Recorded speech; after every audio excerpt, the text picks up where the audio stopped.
Most publishers love to gloat about how many amazing features their games have. You're pretty much guaranteed to know everything a title has to offer before it even gets released. However, sometimes certain game modes aren't mentioned at all, and they end up becoming hidden gems that only a few dedicated players know about. Which is a shame because they're absolute blasts that are unlike anything else you can experience in their respective titles. I'm Jess from What Culture, and here are 10 awesome hidden video game modes you totally missed. Number 10, Peyote Trip, Grand Theft Auto 5. The great thing about Grand Theft Auto 5 is that whenever you get bored of shooting random civilians and escaping the police, the game has plenty of side activities for you to explore. There's tennis, golf, diving, yoga, and many other hobbies for you to enjoy. However, the most hilarious and entertaining of these game modes will require you to do a little bit of exploring. Although GTA 5 never mentions this to you, the region of Los Santos features a handful of peyote plants. Your characters can ingest these to have the trip of a lifetime. Each of the 27 peyote plants scattered around the map allow you to temporarily turn yourself into an animal. From simple cats and dogs to more intricate critters like eagles and even an orca, every single peyote trip is a unique experience that lets you explore Los Santos from a completely new perspective. There's nothing quite as fun in Grand Theft Auto 5 as being able to soar through the air as an eagle, especially since the entire time you're flying, your drugged character will comment on his new avian shape by cawing and admiring his glorious beak. Number 9, Duck Racing, Shenmu 2.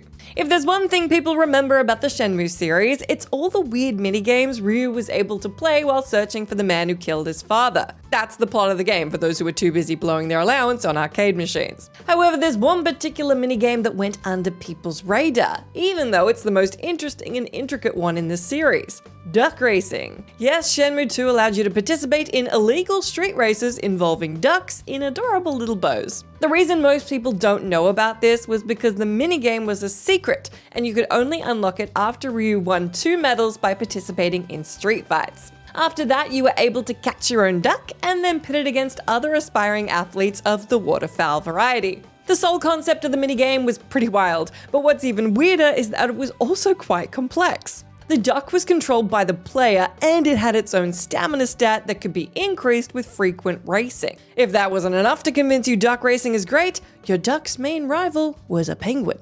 Number 8, Demon Tower, Night in the Woods.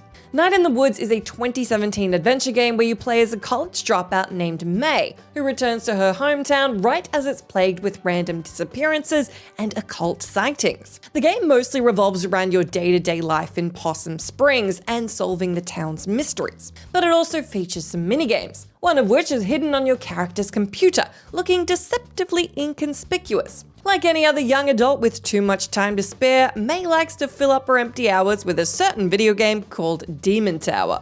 It's an isometric dungeon crawler that you can access at any time by opening May's computer. Most people who play Night in the Woods tend to click on it once, acknowledge that it exists, and then move on to the main part of the game. However, Demon Tower is actually a hidden gem that might as well have been a separate title. The minigame features 10 detailed levels, a wide variety of enemies, custom boss fights, and even multiple endings, including a secret true ending. The whole experience is like booting up a completely different game inside your video game. The developers probably learned game design from Exhibit. Number 7, Timesplitters 2, Homefront: The Revolution. And speaking of serious cases of gameception, the secret port of Timesplitters 2, hidden inside Homefront: The Revolution, is probably the most famous example of this. Homefront contained a full one-of-a-kind port of the 2002 sequel to Timesplitters, and for the longest time, people had no idea it existed. Most players were aware of the demo version inside an arcade machine in one of the levels, but it took years for them to find a special code that allowed them to play the full version. And even that was done with the help of Homefront's developers. Anyway, the port is an amazing feature and pretty much the only reason why someone would want to boot up Homefront: The Revolution these days. What's great about it is that the port doesn't just let you play the entirety of Timesplitters 2, it also upgrades a lot of its controls and physics to a more modern standard. Sure, nowadays you could just buy Timesplitters 2 on the Microsoft Store, but if you already own Homefront, you can get the exact same experience by just tapping into its secret arcade machine. Number 6. Vigilante Missions, Grand Theft Auto 4. The Grand Theft Auto series is more about running away from law enforcement officers than being one. However, if you really want to see what it means to be a cop in Liberty City, GTA 4 has the perfect mode for you. The so-called Vigilante Missions are a secret game mode that you can access at any point in the story by stealing a police vehicle and then going through the criminal records on its internal computer. Doing this will allow you to track random criminals running rampant in the city and eliminate them one by one. Compared to its predecessors from Vice City and San Andreas, Vigilante Missions in Grand Theft Auto 4 have a lot more variety, as they're divided into 2 categories. You either have to take down a whole gang of criminals or chase a single suspect who's escaping a crime scene on foot. The missions are pretty straightforward, but they really capture the feeling of being a loose cannon cop who's cleaning the dirty streets of Liberty City, one shootout at a time. Just don't do too many of them, or one day you'll catch yourself saying you're getting too old for this job. Number 5. Animal Kingdom, Crusader Kings 2. Anyone who's ever played a Crusader Kings game can agree that the series is as historically accurate as a tiger is an adorable house cat. Sure, the games include actual historical events, but on the other hand, nothing stops them from generating a scenario where Aztecs invade the coast of Spain or the Pope becomes the leader of a cannibalistic cabal. However, messing with the timeline is only one way in which you can make your Crusader Kings campaigns more interesting. There's a secret game mode that allows you to turn every single person in the world into an animal and rule your very own Labrador country with an iron paw. The mode is a special Easter egg you can trigger when generating a random world. To do this, you need to switch the culture generation setting a few times until it switches to the secret Animal Kingdoms mode. Once your zoomorphic world is generated, you can play as dogs, cats, horses, hedgehogs, and even dragons. To make things even better, all the nations in the world change their names to more animal-appropriate ones, like Meowland and Dogsbury. It's a true dog-eat-dog world if by eat you mean usurp the throne. Number 4. Multiplayer mode, Duck Hunt.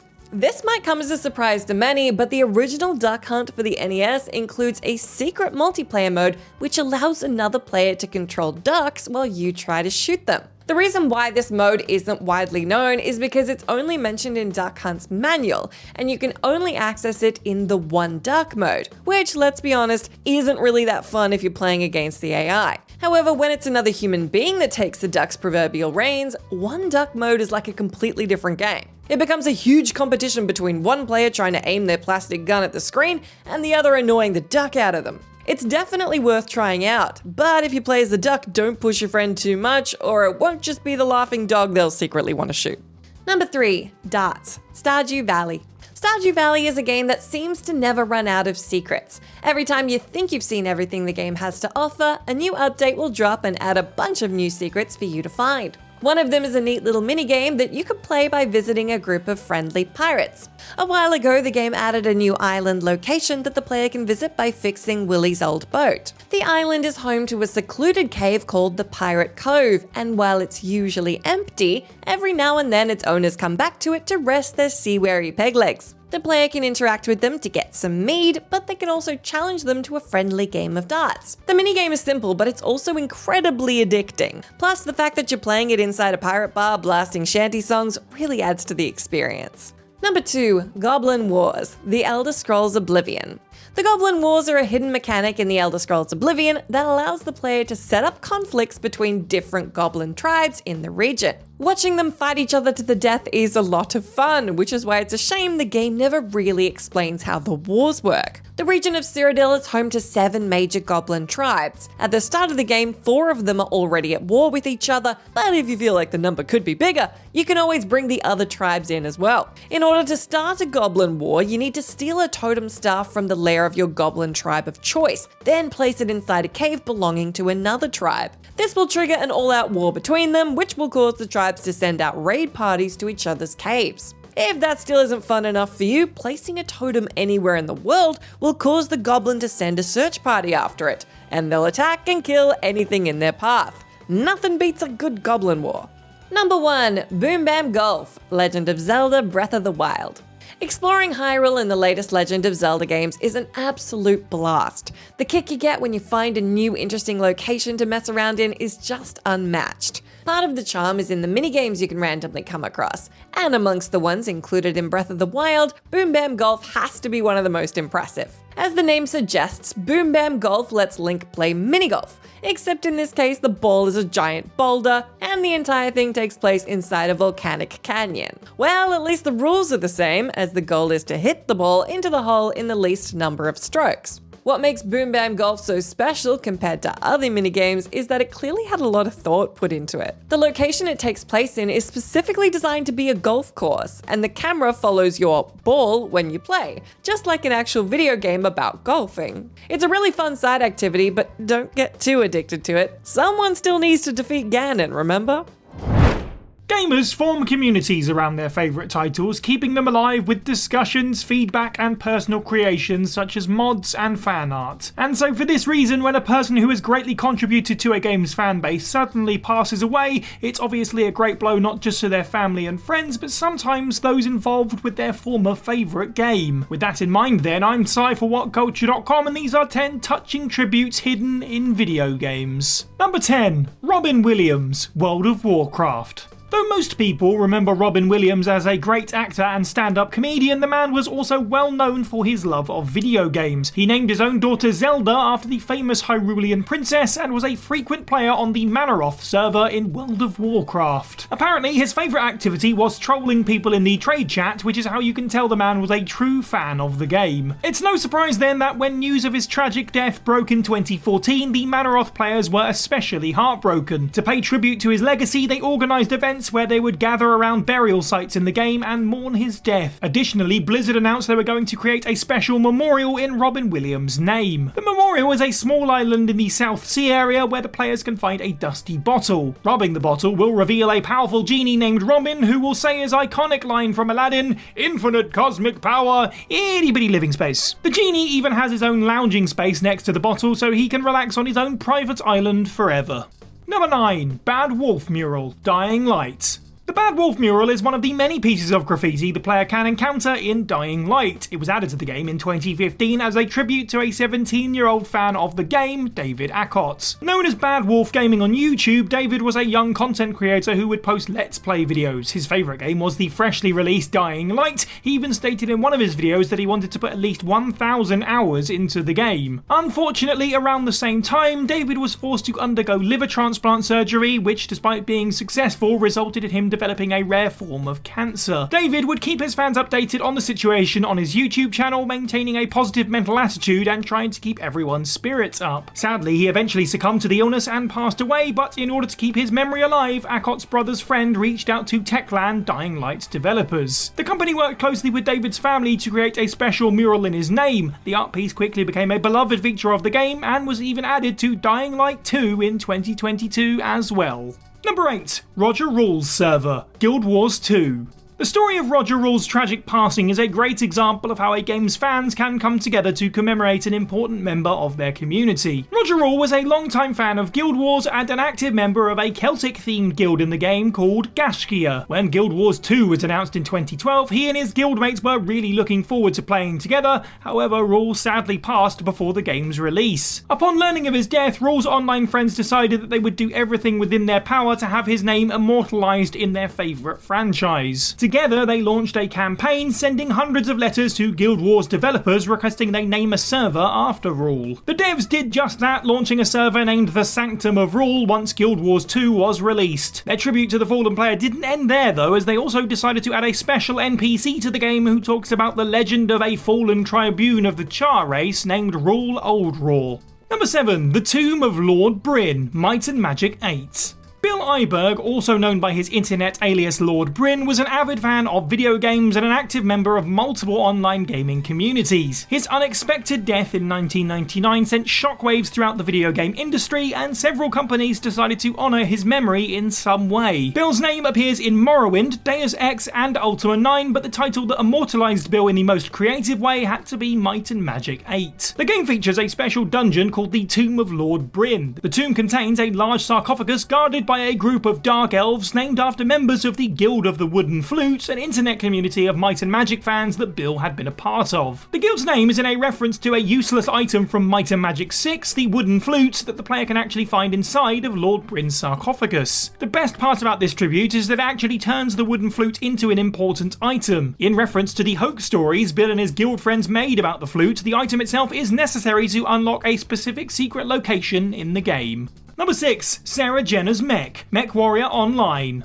It's always tragic when cancer strikes, but it's especially heartbreaking when it affects the youngest of us. Little Sarah Parries was only 5 years old when her family received the news that she suffered from an inoperable brain tumour. Sarah and her father John enjoyed playing video games together, her favourite being Mech Warrior Online. She loved to run around in the game and blow things up with lasers, and just like her father, she had a passion for the Battletech universe. Her favourite mech in the game was the Jenner, which is why when Sarah sadly passed away, the team at Piranha Games released a special Jenner mech in her honour. The mech became an exclusive charity item thanks to a petition from Mech Warrior Online's community who wanted to show support for the family in mourning. The charity event raised over $120,000 for the Canadian Cancer Society in 2013. It's truly amazing how a supportive community can turn a small hidden tribute into a full-blown charity drive that helps change people's lives for the better. Sometimes the internet can do great things. Number 5. Michael Mammaril, Borderlands 2.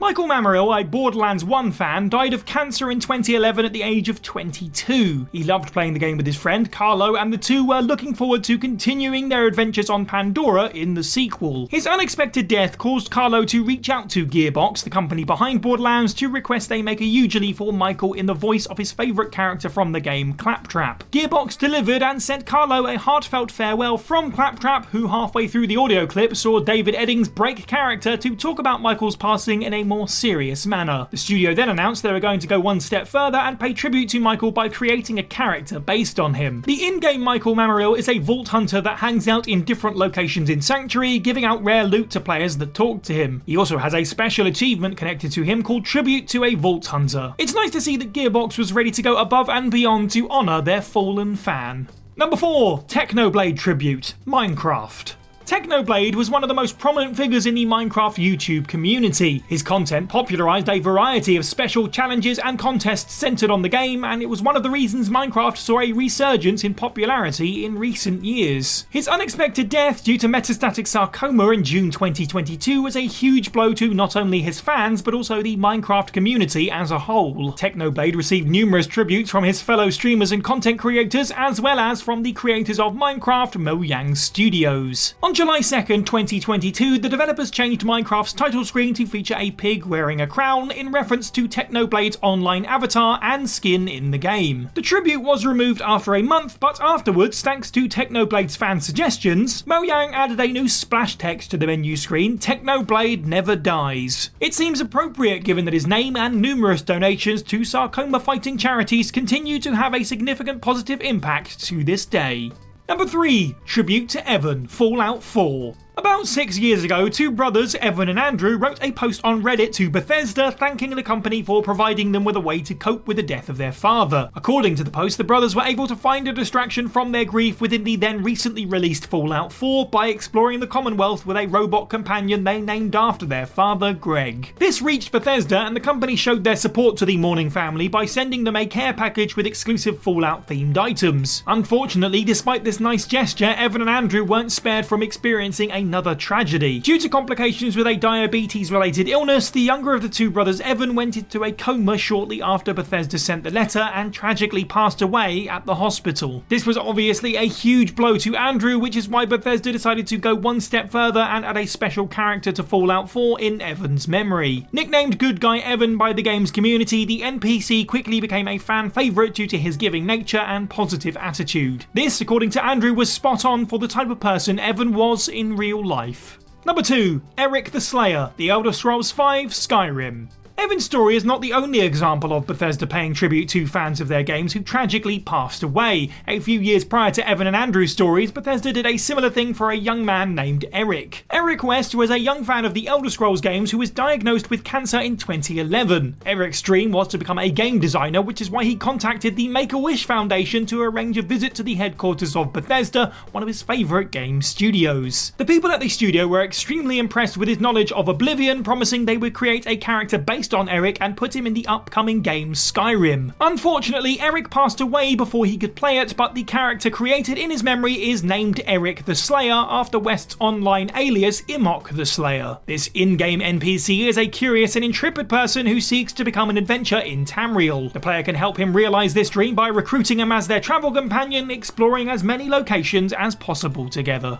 And number 1, Wuhong Astronaut Suit, Overwatch. Seeing as Overwatch is a game about heroes banding together to protect the world, it makes sense that the game's developers would honour the memory of one of their fans who lost his life trying to do the same thing. Wuhong Yu was a 20-year-old student who in 2016 gave his life trying to prevent a thief from stealing his classmate's motorcycle. According to a Reddit post explaining the whole situation, as soon as Hong Yu spotted the thief, he chased after him on his bike. The two of them collided, causing Hong Yu to suffer severe injuries that landed him in hospital. The thief was thankfully arrested by the police, but Hong Yu passed away shortly thereafter. For his brave actions, the city government posthumously awarded him the Courageous Citizen Award. Sometime later, Hong Yu's group chat with his friends was released onto the internet. It was revealed that he was really anticipating the release of Overwatch, but died before he got a chance to play it. For this reason, Blizzard decided to immortalize him and his bravery by naming an astronaut in the game after him. Hong Yu's suit can be seen in the Liyang Tower map, along with the phrase "Heroes Never Die" right above it.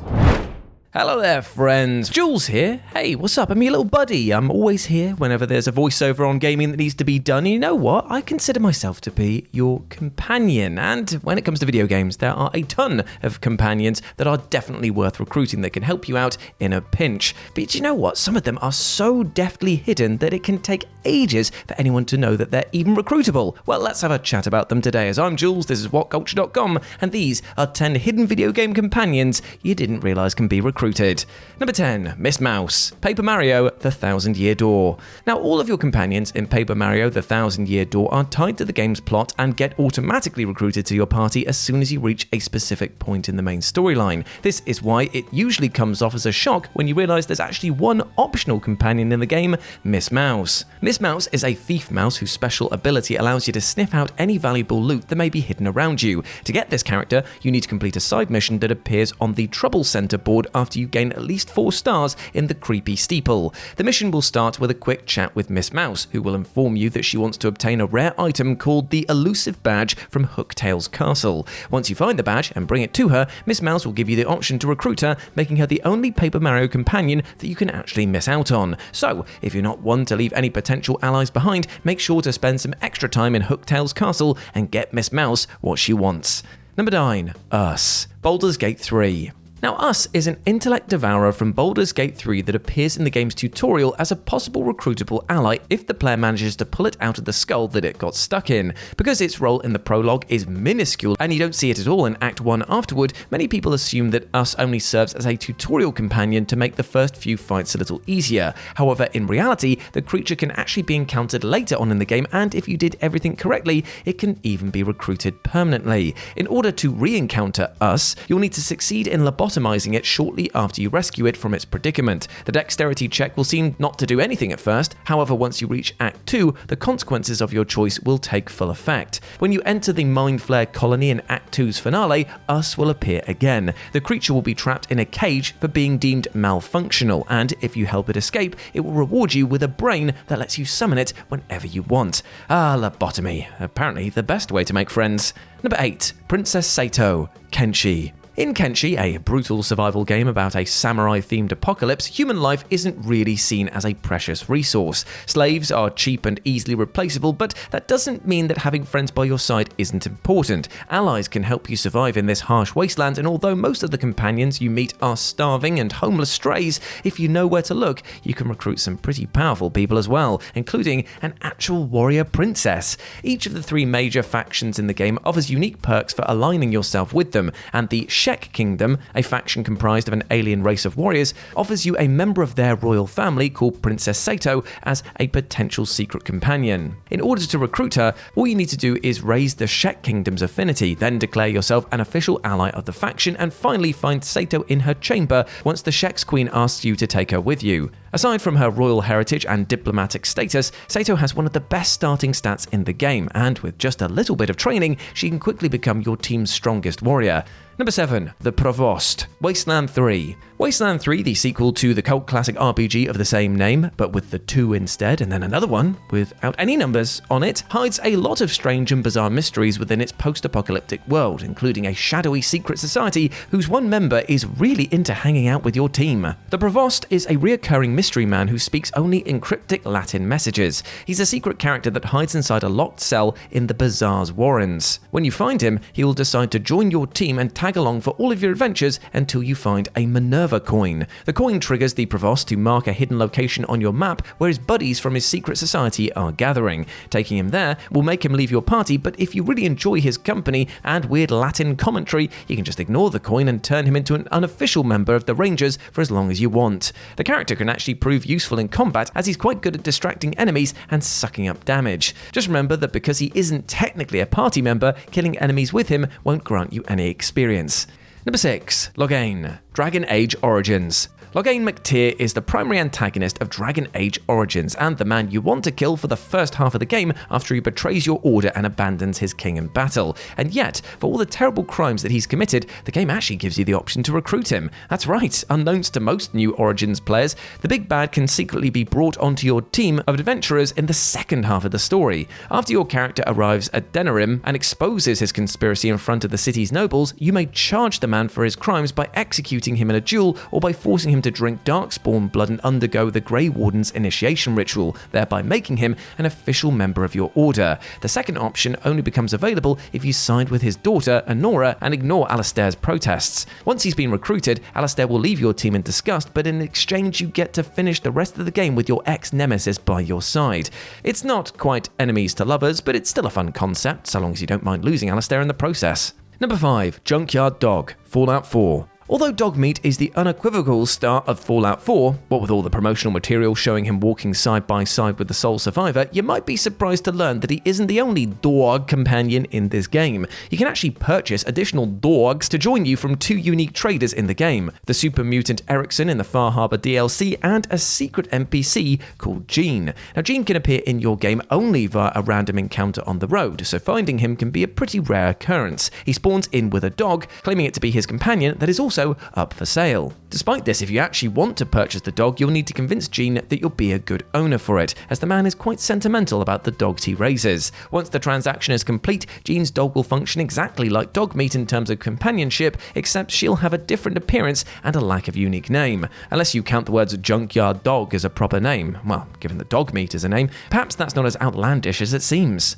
Number 4. Donal. Fire Emblem Awakening. The Fire Emblem games have a long history of secret companions that can be recruited out of the enemies that you find in the field. Fire Emblem Awakening does this tradition one better by not only letting you recruit some of your enemies, but also a seemingly unimportant NPC that appears as a support troop in one of the early quests in the game. Donal is a peasant boy who appears in the quest Sickle to Sword to help the shepherds repel an invading bandit force. The official objective of the mission is to kill the bandit's leader, but the quest also serves as a secret opportunity for you to recruit Donal onto your team. In order to do so, you need to help Donal prove his worth by helping him kill enough bandits to level up. The task is pretty difficult as Donal doesn't have a lot of health and deals pitiful damage, which is why any beginner player usually lets him just die and never realizes that he's a potential companion. Those that do manage to guide Donal to victory, however, gain a new ally and, more importantly, a new romantic interest to ship your characters with. Because, let's be real, the only reason we play Fire Emblem after all is to ship characters together.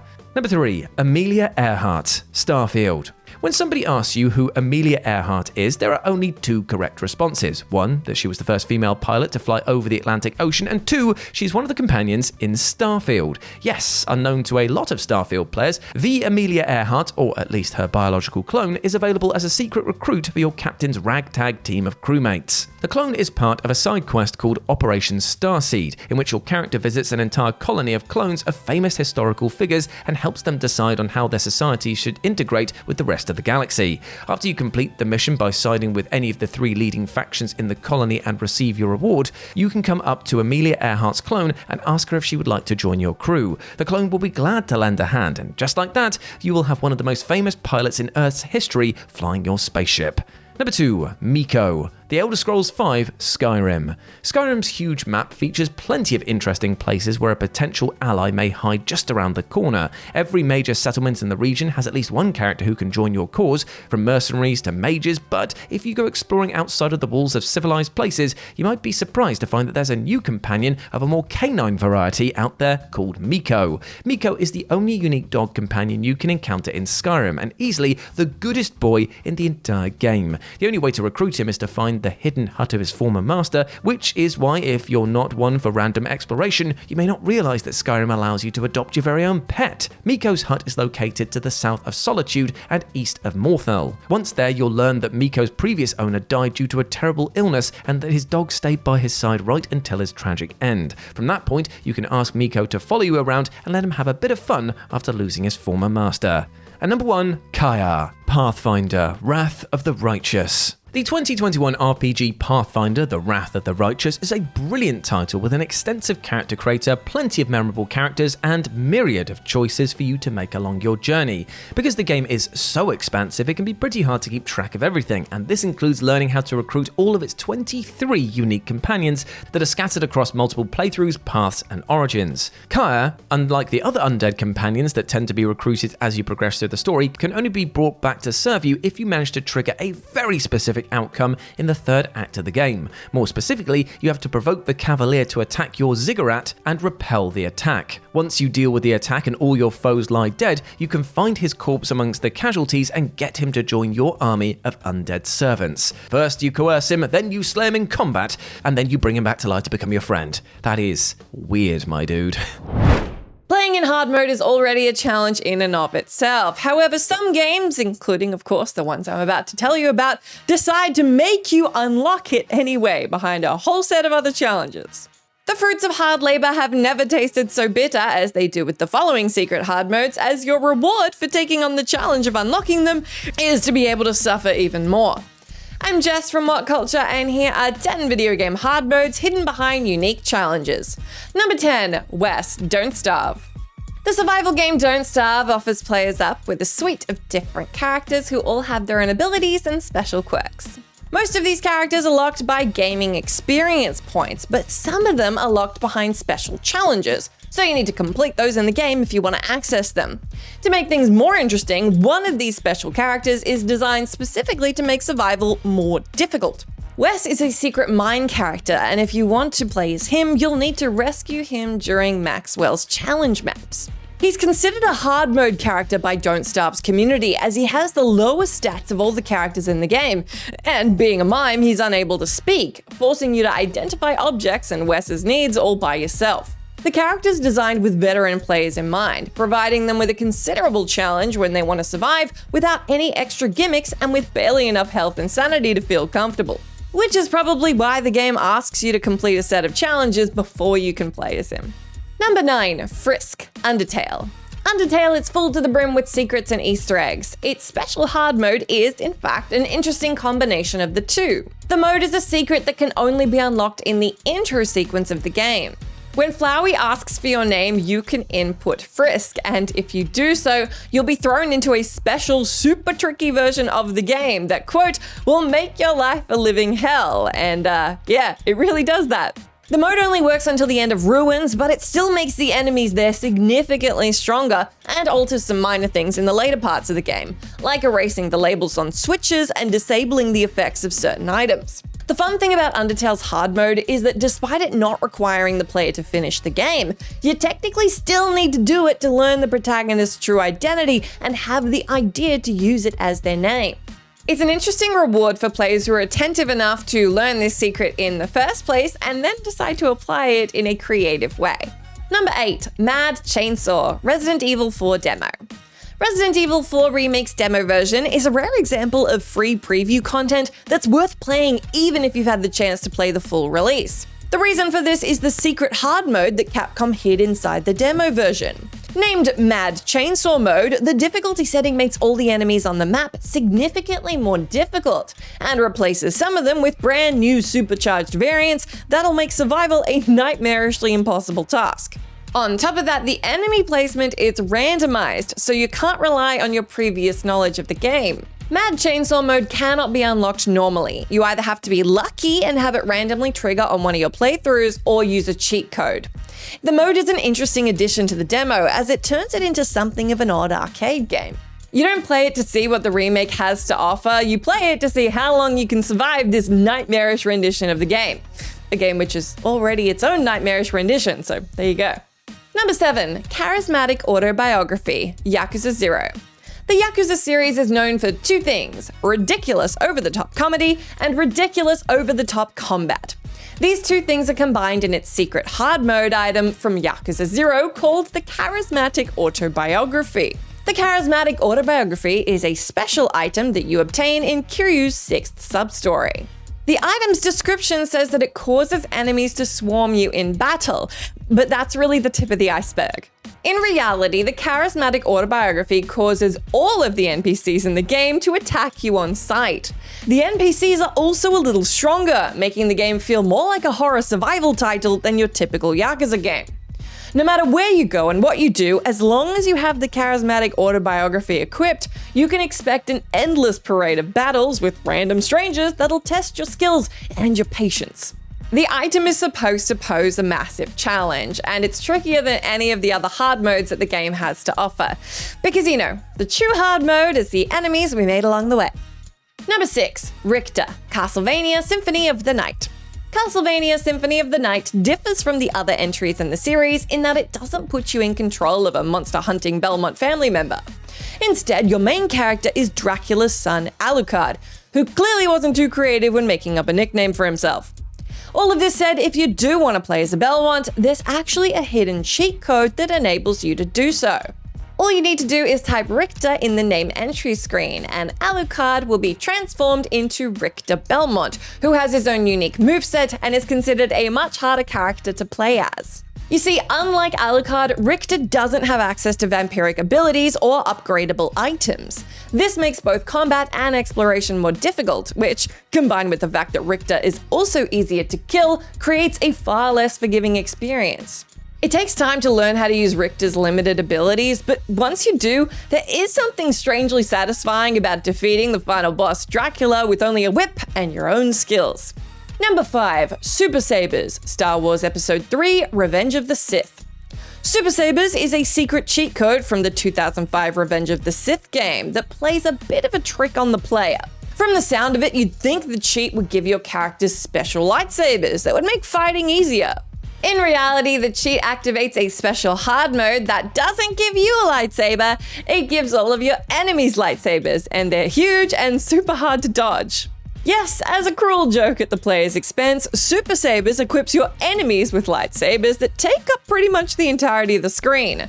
Just the visual itself is pretty ridiculous, but if that wasn't enough, the elongated lightsabers actually come with a larger hitbox, turning every fight into a life or death game of jump rope. It takes great dexterity and reflexes to have even the slightest chance of beating any of the force-wielding bosses. You might think you're clever for figuring out the cheat code, but as soon as you see the results of it, you're going to be absolutely humbled, as this is way harder than anything else the game has to offer. Number 4. State of Emergency, Grand Theft Auto San Andreas. In the final act of Grand Theft Auto San Andreas, the entire city of Los Santos becomes a burning mess of riots and police raids that make even crossing a single street a near-death experience.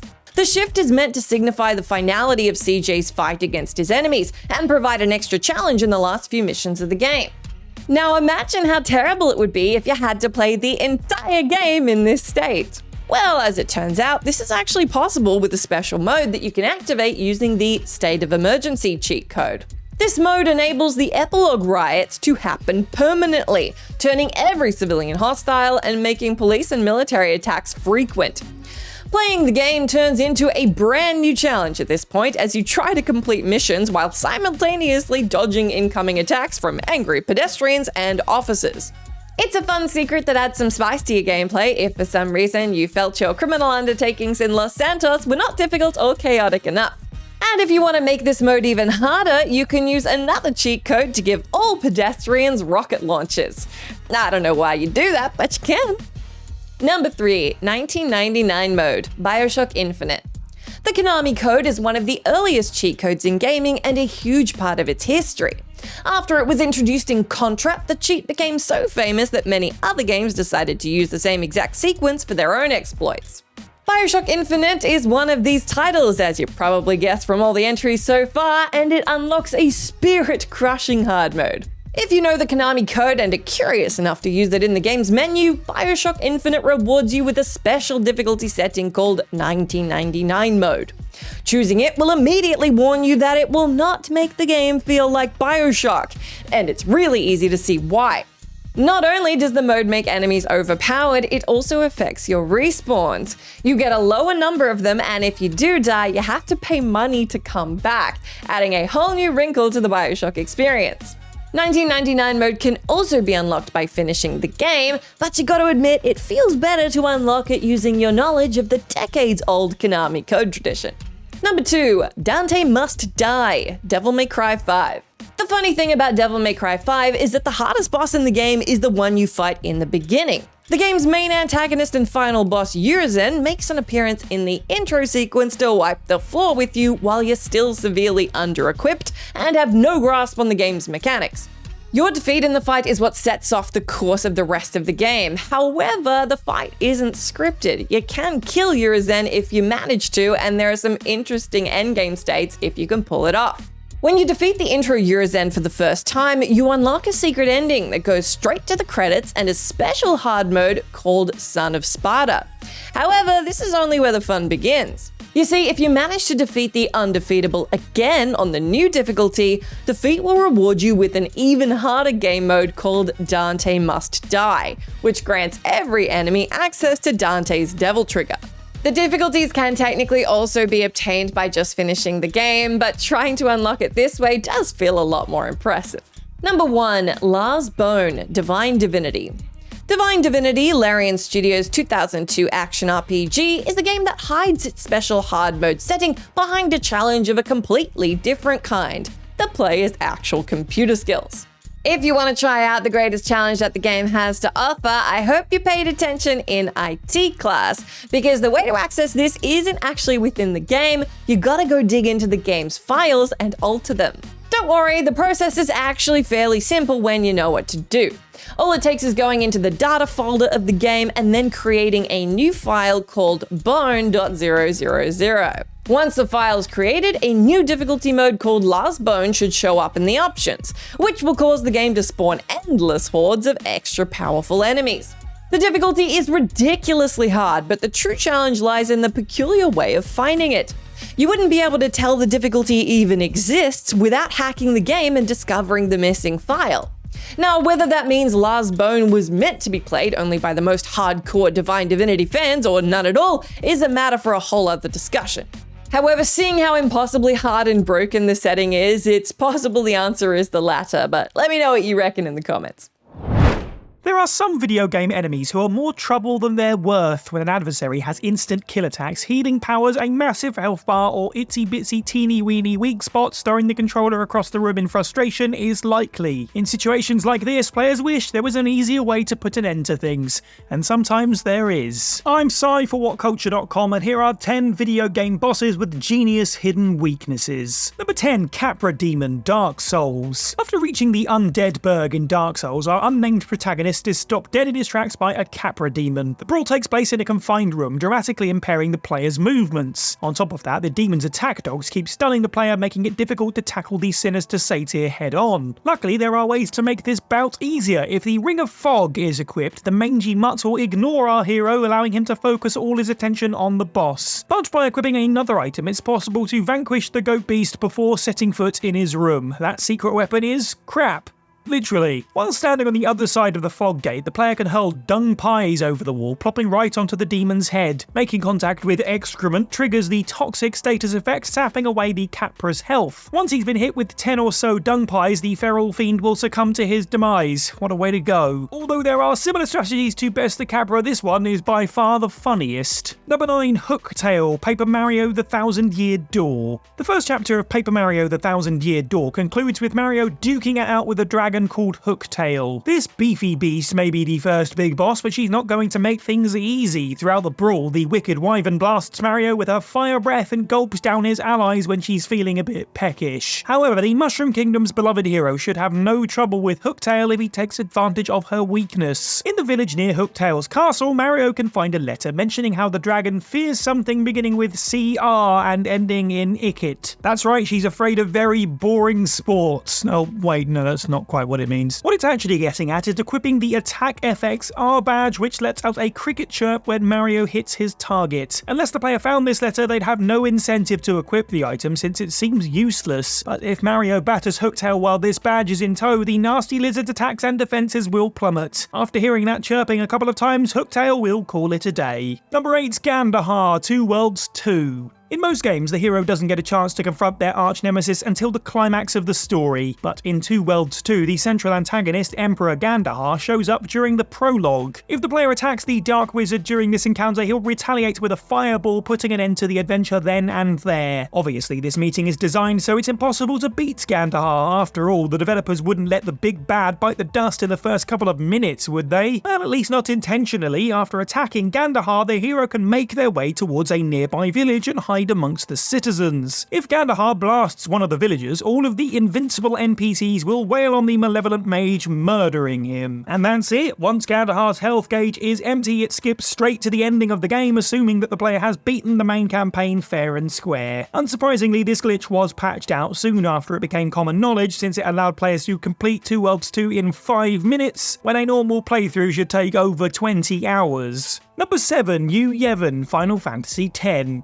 To avoid spoiling a, 20-year-old game at this point, in Final Fantasy X's climax, Tidus and friends must essentially face down a giant monster that's got the power of sin. Once the player defeats this, they move on to the final enemy, which is Sin's creator, Yu Yevon. Even though Yu Yevon doesn't have a ton of HP, the cosmic parasite is infuriating since he restores a ton of health every time he's attacked. Despite the fact that Tidus' team can't technically lose this battle, players will find themselves in a stalemate unless they get creative. Although there are several ways to get around Yu Yevon's annoying strategy, there is one clever technique that can't fail. If the player wishes to end this showdown as quickly as possible, and let's be honest, why wouldn't you? All they have to do is cast Zombie on the overgrown bedbug. Now that Yu Yevon is technically undead, bestowing him with the life-giving item Phoenix Down will have the opposite effect, destroying him in an instant. Sure, it's a really cheap tactic, but it's pretty justified since Yu Yevon doesn't exactly fight fair himself. Number 6, Spider Mastermind, Doom 2016. At the end of 2016's Doom, the Doomslayer must go head to ugly head with his original nemesis, the Spider Mastermind. Even if the Doomslayer's weapons are fully upgraded and have maximum ammo, victory cannot be guaranteed. The quadrupedal brain moves erratically and forces the player to do the same, making it tough to land a shot. If the Doomslayer keeps missing, he'll run out of ammo fast, leaving him with his basic pistol, which is useless against the foe. Although ammo does respawn, it's not much help near the end of the fight when the Spider Mastermind has poisoned the entire battlefield. Although players would think the BFG 9000 would turn the tide, it barely makes a dent in the enemy's gargantuan health bar. Luckily, there's a little trick that turns this scrap into a cakewalk. Immediately after shooting the Mastermind with the BFG, open the weapon wheel option. By doing so, the gameplay will slow down, causing the BFG shot to last longer, causing heavy damage to the apocalyptic arachnid. By exploiting this simple but devastating glitch, Doom's final boss can be brought down in 2 shots. Number 5, Jack Krauser, Resident Evil 4. Facing Jack Krauser in RE4 is grueling since the insidious soldier launches smoke bombs, grenades, crawling drones and hovering drones while spraying our curtain-haired hero Leon S. Kennedy with an endless supply of bullets. And he can also sneak up from behind Leon and slit his throat, killing him instantly. Oh yeah, and also the area is rigged with timed explosives, meaning the player must defeat Krauser quickly or risk starting the section all over again. Once you get through that and reach the top of the tower, Krauser spawns a massive sword arm, initiating the last part of the fight. This phase is a nightmare, since Krauser can use his blade like a shield to deflect Leon's most powerful attacks. If he trips Leon up, the menacing mercenary can cut him in two, ending the battle in one fell swoop. However, Krauser can be killed with the weakest weapon in Leon's arsenal, the survival knife. Even though the shotgun and magnum barely stun Krauser, a few slashes from Leon's blade will make short work of him. Relying on this strategy is actually handy as well, since it helps Leon conserve ammo for later, making the final stages of the game drastically easier. Number 4, experiment number Z57, Metroid Dread. In Samus Aran's latest outing, many players found themselves getting killed again and again by experiment number Z57. Z57 telegraphs its attacks, but it's still tricky to avoid them since the screen-filling Behemoth constantly sweeps the arena with its tentacles and plasma breath. On top of that, the beastie sprays the floor with burning plasma, limiting Samus's ability to fight and strategize. The second phase of the battle is much harder since Z57 has more attack patterns and can regenerate health. Worst of all, the tyrannical test subject can activate the room's fans, which blow Samus into a scalding wall unless she keeps dashing forwards. However, the bounty hunting heroine can use the fans to her advantage. If Samus runs while the fans are active, she can trigger the Shine Spark ability, allowing her to cut through enemies' defenses. Although there's not enough room to activate the Shine Spark against other bosses, Samus will have this opportunity once the fans are operational, since she'll be spinning on the spot for at least a few seconds. After the Shine Spark is activated, Samus can charge straight at Z57, ending the battle prematurely. Number 3, Calais Demos, The Legend of Zelda Wind Waker. Calais Demos is arguably the easiest boss in the Wind Waker. All Link has to do to beat the bloated Boko Baba is use the boomerang to disconnect its vines from the ceiling. When they're all cut down, Calais Demos drops to the floor and opens its plumage, allowing the hero of time to hack at its vulnerable bud. After performing this action a couple of times, this Venus human trap is toast. But if the player can't be bothered with any of that, there's a sneaky way to defeat Calais Demos that requires no skill whatsoever. Firstly, fill Link's bottle with forest water before entering the plant's territory. Once Calais Demos drops to the floor, Link can kill it straight away by pouring the water into its weak spot. Granted, the forest water spoils after 30 minutes, meaning the player can't hang around for too long if they intend to fell this forest beast the easy way, but so long as Link fills his bottle before entering Calais Demos' domain, the scrap can be over and done with in 30 seconds flat. Number 2, The End, Metal Gear Solid 3 Snake Eater. Ah yes, the classic. The secret way to defeat this Metal Gear Solid 3 boss is so well known, some people have never beaten the old codger the traditional way. Being over 100 years old, The End doesn't look particularly threatening, but since he has over 80 years of military training under his belt, the sniper is a force to be reckoned with. Unless Snake is a master of stealth, tracking, detection, sharpshooting, and adaptability, he's not going to walk out of this jungle alive. To avoid ending up in an early grave, players must pull out all the stops, or they can cheat. If the player doesn't play MGS3 for a week after they reach this point, 7 days will have passed in the game as well when it's booted up. Alternatively, the system's internal clock can be adjusted manually, so it seems like 1 week has passed. Upon returning to the game, Snake will see The End has died of old age, allowing him to skip the battle completely. Number 1, Star Scourge Radahn, Elden Ring. Of the hundreds of bosses that Elden Ring presents, Star Scourge Radahn is amongst the most daunting. He may be an optional foe, but the legendary demigod must be eliminated if the player wishes to unlock the true ending. However, defeating Radahn is a Herculean task. Even with the most powerful weapons, upgrades, spells, and stats, Radahn can end the fight with one swing of his blades. As a result, any tactic revolving around healing potions is obsolete. Once Radahn loses half his health, he'll execute his most devastating move, launching himself into the sky before crashing to the earth with the force of an asteroid. Not only is this an instant kill, it's astoundingly difficult to dodge. Ironically, this onslaught will prove to be Radahn's undoing. Although his skills in combat are unequaled, the fiery titan isn't great at judging distances. When Radahn soars into the air to prep his finisher, the player needn't worry. If they stand at the shore while staring out at the water, Radahn will plow right into the sea, bringing the battle to an abrupt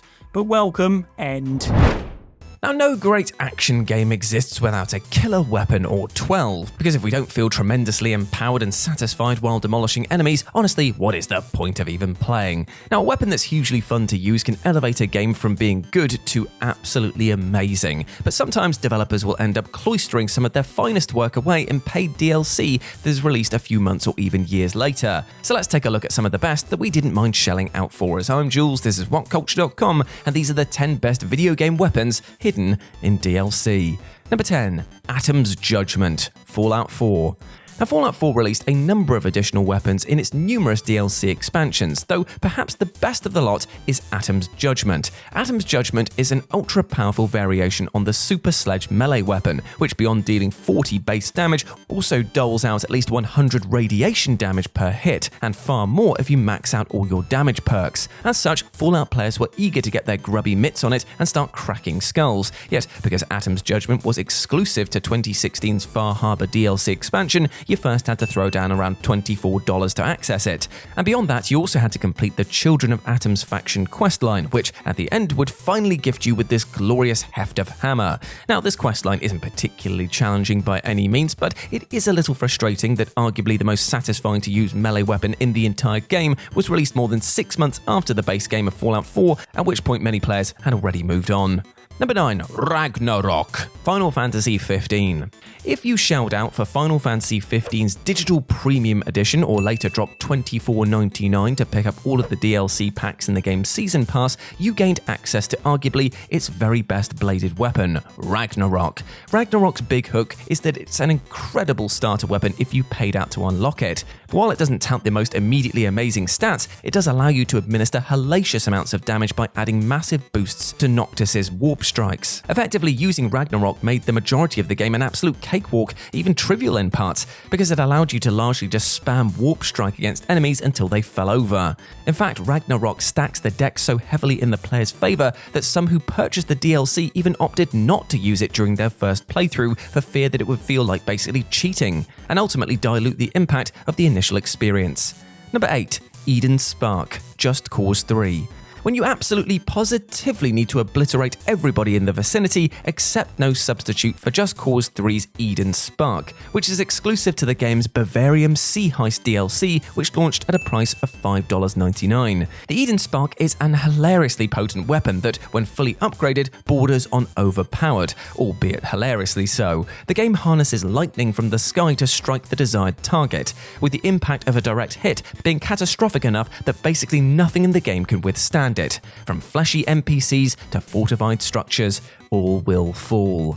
As a result, the Eden Spark turns the player into a near unstoppable juggernaut. Every mission the game throws at you is now just a cinch, and the weapon's large target area makes it especially useful when liberating bases, towns, and outposts. Unlike Final Fantasy 15 though, one suspects few Just Cause players banned themselves from using this weapon, given that the series is pretty preoccupied with causing as much carnage as possible.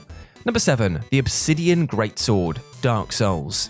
Now, without wandering too deep into the very fiery debate about which Dark Souls weapons are truly the best, it's fair to say that many of the fan favourite weapons are hidden away in DLC packs, including the first game's Obsidian Greatsword. Exclusive to the Artorias of the Abyss DLC, at a launch cost of $14.99, the Obsidian Greatsword's mileage may vary amongst players depending on their build, but between its high base damage, low stat requirements, and potential to deliver massive amounts of damage when buffed, it is one of the game's best dragon weapons. Yet, it's also a real pain in the ass to obtain, requiring players to not only flash their credit card and buy the DLC, but additionally defeat the hardest boss in the game as a whole, Calamite, and then sever his tail, which, due to being out of reach for most of the fight, is an insanely challenging feat itself. Nobody could really blame even a seasoned Dark Souls player for deciding that the Obsidian Greatsword wasn't worth all that hassle, but if they did that, they also missed out on an absolute corker of a weapon. Number 6. Tactical Weapons Bundle, The Last of Us. The Last of Us launched with an entertaining online multiplayer component known as Factions, which encouraged players to drop a few bucks on a DLC pack if they wanted to get a major leg up on the competition. For an admittedly measly $2.99, players could purchase the Tactical Weapons Bundle, which included 4 new powerful and precise weapons: the Tactical Shotgun, Burst Pistol, Frontier Rifle, and Crossbow. The Tactical Shotgun and Crossbow in particular gave those who owned them a considerable advantage over the have-nots, with the shotgun's ridiculous range allowing even lesser skilled players to easily rack up kills against unsuspecting rivals, while the crossbow made impacted enemies bleed until healed. Some considered the advantage of owning this bundle egregious enough that it basically amounted to pay to win, in turn prompting some players to vocally retire from the game outright. Now, $2.99 isn't a lot of money to most people, of course, but the notion that dropping a nominal amount of money can give you such a blatant advantage over other people in a competitive video game, well, that is just the worst. worst. On their own merits though, the weapons are fantastic, and it's a shame that they weren't ever implemented into the base game for free. Hopefully this might actually change in the upcoming remake where they may be included in the single player mode. Number 5. Foxblade. Metal Gear Rising: Revengeance. Players who pre-ordered Metal Gear Rising: Revengeance were granted access to the Grey Fox DLC, which not only unlocked a cyborg ninja costume for Raiden, but also the character's iconic Foxblade. But those who didn't pre-order could still buy it for a small fee. Yet even once you got the DLC, you still needed 200,000 battle points to purchase the Foxblade. Yet considering how comically powerful it is definitely worth it. Dubbed a cheat weapon by many, the Foxblade is similar to the HF blade, except that it laughs in the face of armor, as each strike has a high chance of just no-selling armor and slicing through it like a warm pat of butter. And you can raise this chance further with some costly upgrades. Pretty much all non-boss enemies piss themselves in the presence of this weapon, which, while perhaps not the best blade for pulling off stylish and prolonged combos, is howlingly efficient at cutting down foes to size in record time. Number 4. The Sword of Transitus, Rage 2. Roughly 6 months after Rage 2 hit the market, to wildly mixed reviews no less, Bethesda released their second DLC, Terra Mania, for $5. The expansion introduced players to a new locale, known as the Deadlands, while most intriguingly allowing them to unlock a new weapon, the Sword of Transitus. Described as an ancient relic of unspeakable power, this sword can both unlock pathways between worlds and, more importantly, tear through foes of just about any size without much fuss. This is especially true once the sword is fully upgraded with an array of traversal and attack abilities, allowing you to dash around and render pretty much any combat encounter trivial. You're also able to use the sword in the rest of the game world from this point, including New Game Plus. Yet considering the relatively polarizing response to Rage 2 upon release, many no doubt wish the sword had been available since day one to help spice up the base game a little. Number 3. The M12 Locust, Mass Effect 2. Mass Effect 2's DLC pack Stolen Memory originally released for $6.99, and not only introduced players to Final Squad member Kazumi Goto, but also gave them access to one of the best weapons in the game, if not the entire series, the M12 Locust. You're able to use the Locust from midway through the loyalty mission, and it packs a mighty punch indeed. Now this SMG is quite the triple threat, with its strong damage per second rate, low degree of recoil, and high amount of accuracy, ensuring that you can rip through hordes of enemies with far greater ease and precision than most of the game's assault rifles. This collectively mitigates its relatively low rate of fire, ensuring the Locust is one of Mass Effect 2's best picks for mid to long range engagement. It makes gunplay an absolute breeze, but most importantly, it is insanely fun to wield as well. Number 2. The Whirligig Saw, Bloodborne. We couldn't just limit this list to a single From Software game, especially with Bloodborne offering up one of the developer's all-time best-loved weapons, the Whirligig Saw. The Whirligig Saw is introduced in the game's Old Hunters DLC, and will let you turn just about any base game enemy into shreds of quivering meat. Its status as a trick weapon allows it to transform from a long-handed mace into a saw on a stick, the latter proving particularly satisfying due to the ridiculous amount of stylish damage that it can dish out. As strength weapons go, Bloodborne has no immediately superior options, and there's a firm argument to be made that it's simply the best and most effective weapon in the entire damn game. As with other weapons on this list, some purists ultimately opted against using it because they felt that it made the game too easy and prevented players from actually engaging their brain to defeat bosses. That said, rending a giant monster into pulled pork with a comically oversized pizza cutter is a gleeful pleasure that speaks very much for itself. And number 1, the fully upgraded Master Sword, The Legend of Zelda: Breath of the Wild. The Legend of Zelda Breath of the Wild's inclusion on this list comes with a slight asterisk, considering that you can of course unlock the Master Sword in the base game, though if you want to upgrade it to its full potential, you'll need to play the Trial of the Sword DLC Challenge Mode. Beyond shelling out $20 for the DLC pack, the much tougher task lies in completing the extremely difficult Trial of the Sword stages, which are round-based battles against waves of enemies. To make matters worse, you start off with no equipment and must scavenge everything you can from various rounds, while checkpoints are only scarcely deployed throughout. If you reach and survive the final round, the Master Sword will receive a permanent power boost to 60, and its durability will raise to 190, and it will even glow blue. It is a pain in the ass getting to the end, but you'll in turn be able to clown just about anything this game throws at you, and it is very satisfying to do so.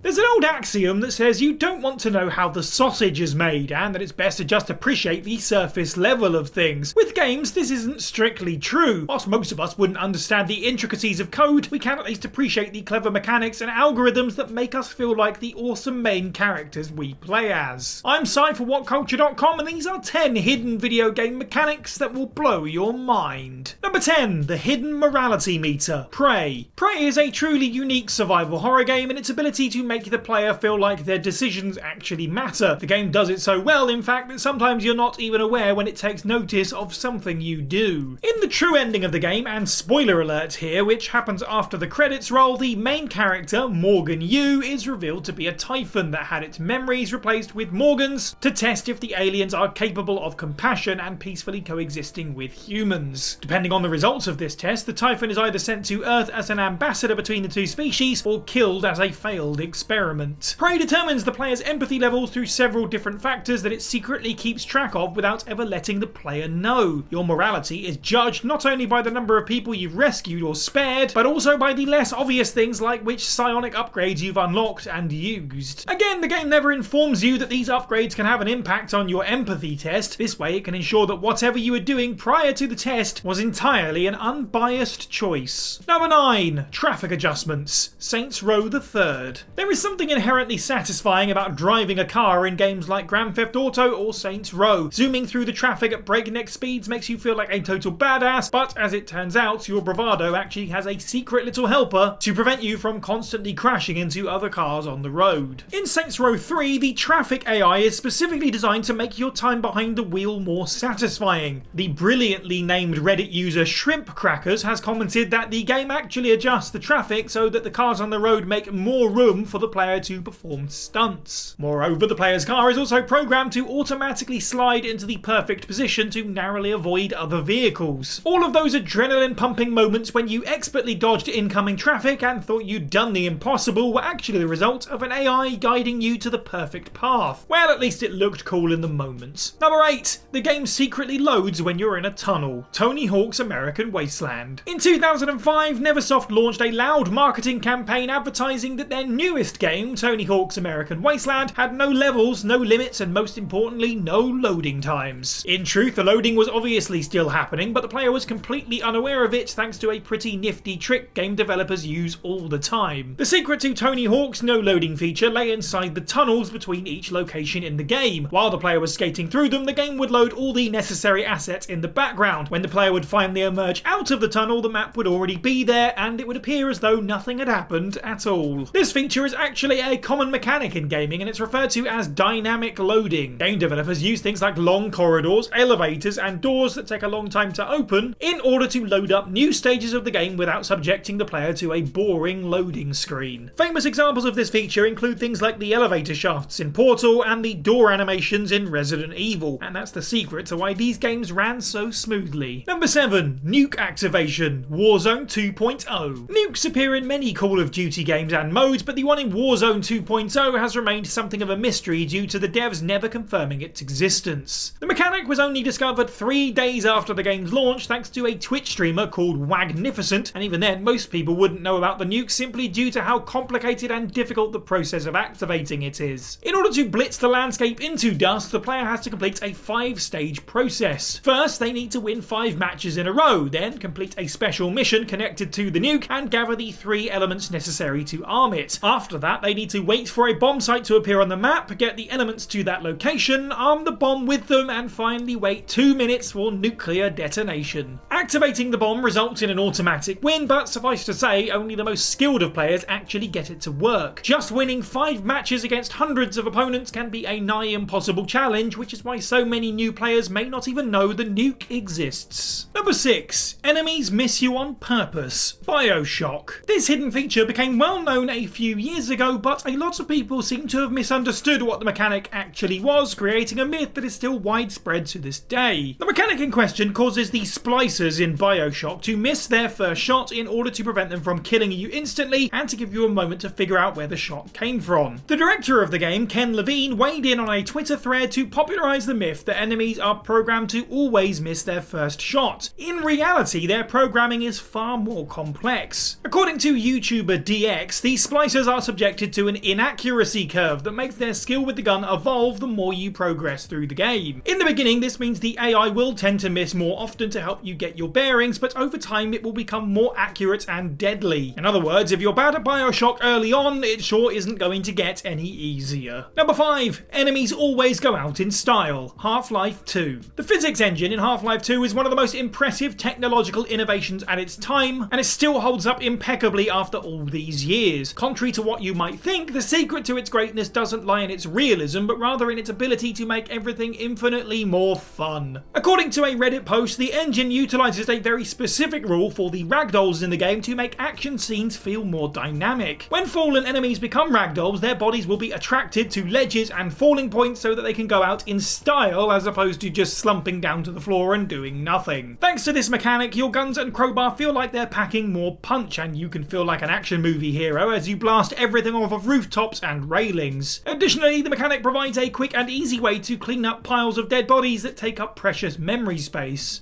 Nothing like combining the pleasant with the useful. Number 4. Bullets have a mind of their own. Fear. The rule of cool seems to be an important factor for game developers, even when designing a horror game like Fear. Similarly to other titles on this list, the 2005 first-person shooter utilizes a hidden mechanic that adds a little bit of spice to combat. The bullets in the game are programmed to gravitate towards explosive objects to, well, make more cool explosions happen. After all, it's a well-known fact that adding random things blowing up in the background can make anything better. The mechanic actually synergizes really well with one of the more prominent features of the game, bullet time. Since you're able to slow everything down, having a stray bullet or two accidentally hit an explosive can make for a truly spectacular view. It's even better considering the game's particle system, which makes random pieces of broken objects fly all over the screen. It seems the developers of Fear knew well what made their game so special and did everything in order to emphasize it, even if it meant making their bullets a little suicidal. Number 3. This xenomorph has 2 brains. Alien Isolation. The thing that separates the xenomorph from Alien Isolation from other monsters in horror games is its ability to learn from the player's actions and use that information while hunting them down. The way in which the game accomplishes this is actually quite surprising. The xenomorph is controlled by not one, but 2 AIs that work together when chasing the player. The first AI is programmed to know where the player is at all times, but isn't in direct charge of the xenomorph. The second AI controls where the xenomorph is going, but doesn't have any information regarding the player. In order to simulate the xenomorph learning from and adapting to your behavior, the first AI feeds small pieces of information about your location and movement to the second. The clues are small enough to not sell you out immediately, but they are still enough for the second brain to be able to effectively search for you. In other words, if you ever felt like that nasty acid-spitting alien ever found you too easily, just remember that it wouldn't have been able to do it without the help of its big brother. And number 1, secretly deciding your ending. Metro 2033. By now, the moral points in the Metro system are somewhat well known. However, back when the first game came out, their existence was a total mystery. Even nowadays, with Metro Exodus, the developers refuse to directly acknowledge their existence, keeping most of the newer players completely in the dark. The moral points are hidden values that the game attaches to certain choices the player makes along the way. Yes, despite Metro being a relatively straightforward-looking first-person shooter, it does have a morality system that impacts which ending you're going to get. Your playstyle, the way in which you resolve certain missions, as well as many other actions in the game, can dictate how many moral points you'll acquire and how they'll affect the story. Keeping the moral points hidden might seem like a confusing choice, but it actually makes a lot of sense. Since the player has no idea their actions have in-game consequences, it allows them to make decisions in accordance with what they believe, as opposed to what is the most optimal. The end result is a more honest narrative experience that can truly surprise you with the impact your actions have on the world.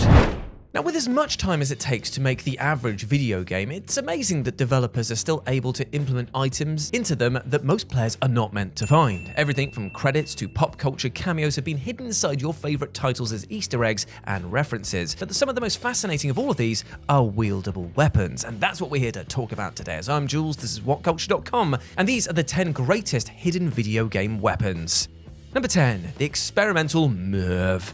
Fallout 3. Now, if you play Fallout 3 without really going out of your way to find everything, you'll likely stumble across an audio log or two called the Keller Family Transcripts. There are actually 5 of them throughout the game, and they are as well hidden as they are seemingly pointless. However, their true purpose is to guide you to the most powerful weapon within the game, because if you decipher the messages in the logs, it will lead you to the game's National Guard armory. There, you must navigate a hidden labyrinth within, and at the end of its path, you'll find a room containing the experimental MIRV. Clearly a weapon never intended to be unleashed upon the wasteland, the MIRV is capable of firing 8 mini-nukes at once, and considering that one nuke is capable of a devastating amount of damage, this is sheer overkill at its finest. Not only is it incredibly difficult to find, but the experimental MIRV also requires a horrendous amount of ammunition to fire the damn thing, which isn't easy to come by itself either. That being said, the feeling of using it for the first time, well, it makes it all that worthwhile, until you blow yourself up seconds later. Number 9. The Hand Cannon, Dead Space 2. It's hard enough for most people to make their way through the horrifying campaign of Dead Space 2 once, much less do it again on the incredibly difficult hardcore mode that becomes available after the credits roll. But doing so provides you with a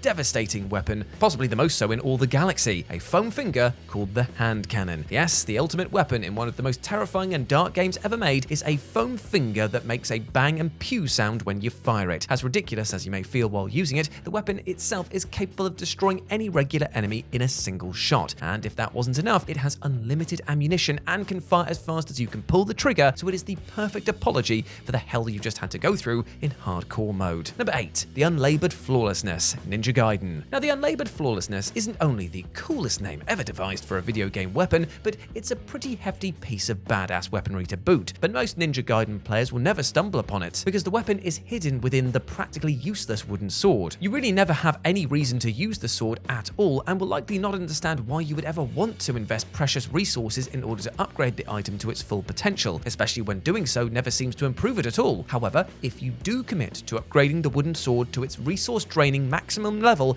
it'll morph into the wooden paddle known as the Unlabored Flawlessness. In a game that is hard enough to beat you silly even if you're playing like an expert, most people will never dream of chasing after an item that are so damn much of them. Number 7. The Drake Sword, Dark Souls. Now, whenever I hear someone is having trouble getting started with Dark Souls, I always have one response. Bro, do you even Drake Sword? I mean, there is a series of weapons that you can get early on in Dark Souls by cutting the tails off of bosses, but the Drake Sword is the first thing that you'll have the opportunity to acquire. It's also the one that you are least likely to discover naturally, as the dragon it's attached to is far too powerful for you to take down when you first come across it. However, by cheesing the game a bit and shooting about 100 arrows into its tail at a spot where it cannot possibly retaliate, you can make the absurdly powerful Drake Sword your own. Dark Souls may not be a forgiving game, but for those in the know, the hidden Drake Sword is a fantastic way to even the odds very early on. Number 6. Mr. Toots, Red Faction Armageddon. Now, it's not uncommon for video game developers to put a weapon in their game that only becomes available to the player after they beat the story once or twice. But what is uncommon for said weapon, though, is for it to be a stuffed unicorn that farts rainbows. Enter Mr. Toots, an utterly bizarre creation of a particularly bored designer, accessible after beating the game at least once, and even then, it's hidden behind a series of walls and seemingly deadly drops that give the player no indication that they're hiding anything special. At the end of this series of obstacles worthy of Indiana Jones is the fabled Mr. Toots, and as you might imagine, it's not only the most creative weapon in the game mechanically, but those flatulent rainbows are by far the most powerful projectiles in all of Red Faction. Number 5. Hadouken, Mega Man X. Anyone who actually managed to not only beat Mega Man X, but collect every single item and power-up in the game deserves a round of applause. If you have 100% completed Mega Man X, it's possible to unlock Ryu's famous Hadouken from Street Fighter and add it to Mega Man's arsenal. Now, the reason that you're probably only just hearing about this now, even after you previously devoted hundreds of hours to completing it, is down to the method for doing so being incredibly obscure. It requires you to head back to the Armored Armadillo stage after beating the game and collect a seemingly standard power pellet resting on the top of a cliff 4 times, which is done by killing your character each time, then going back to the same spot again, and finally you'll be taken to where you can acquire the devastating Street Fighter projectile. Is it worth it?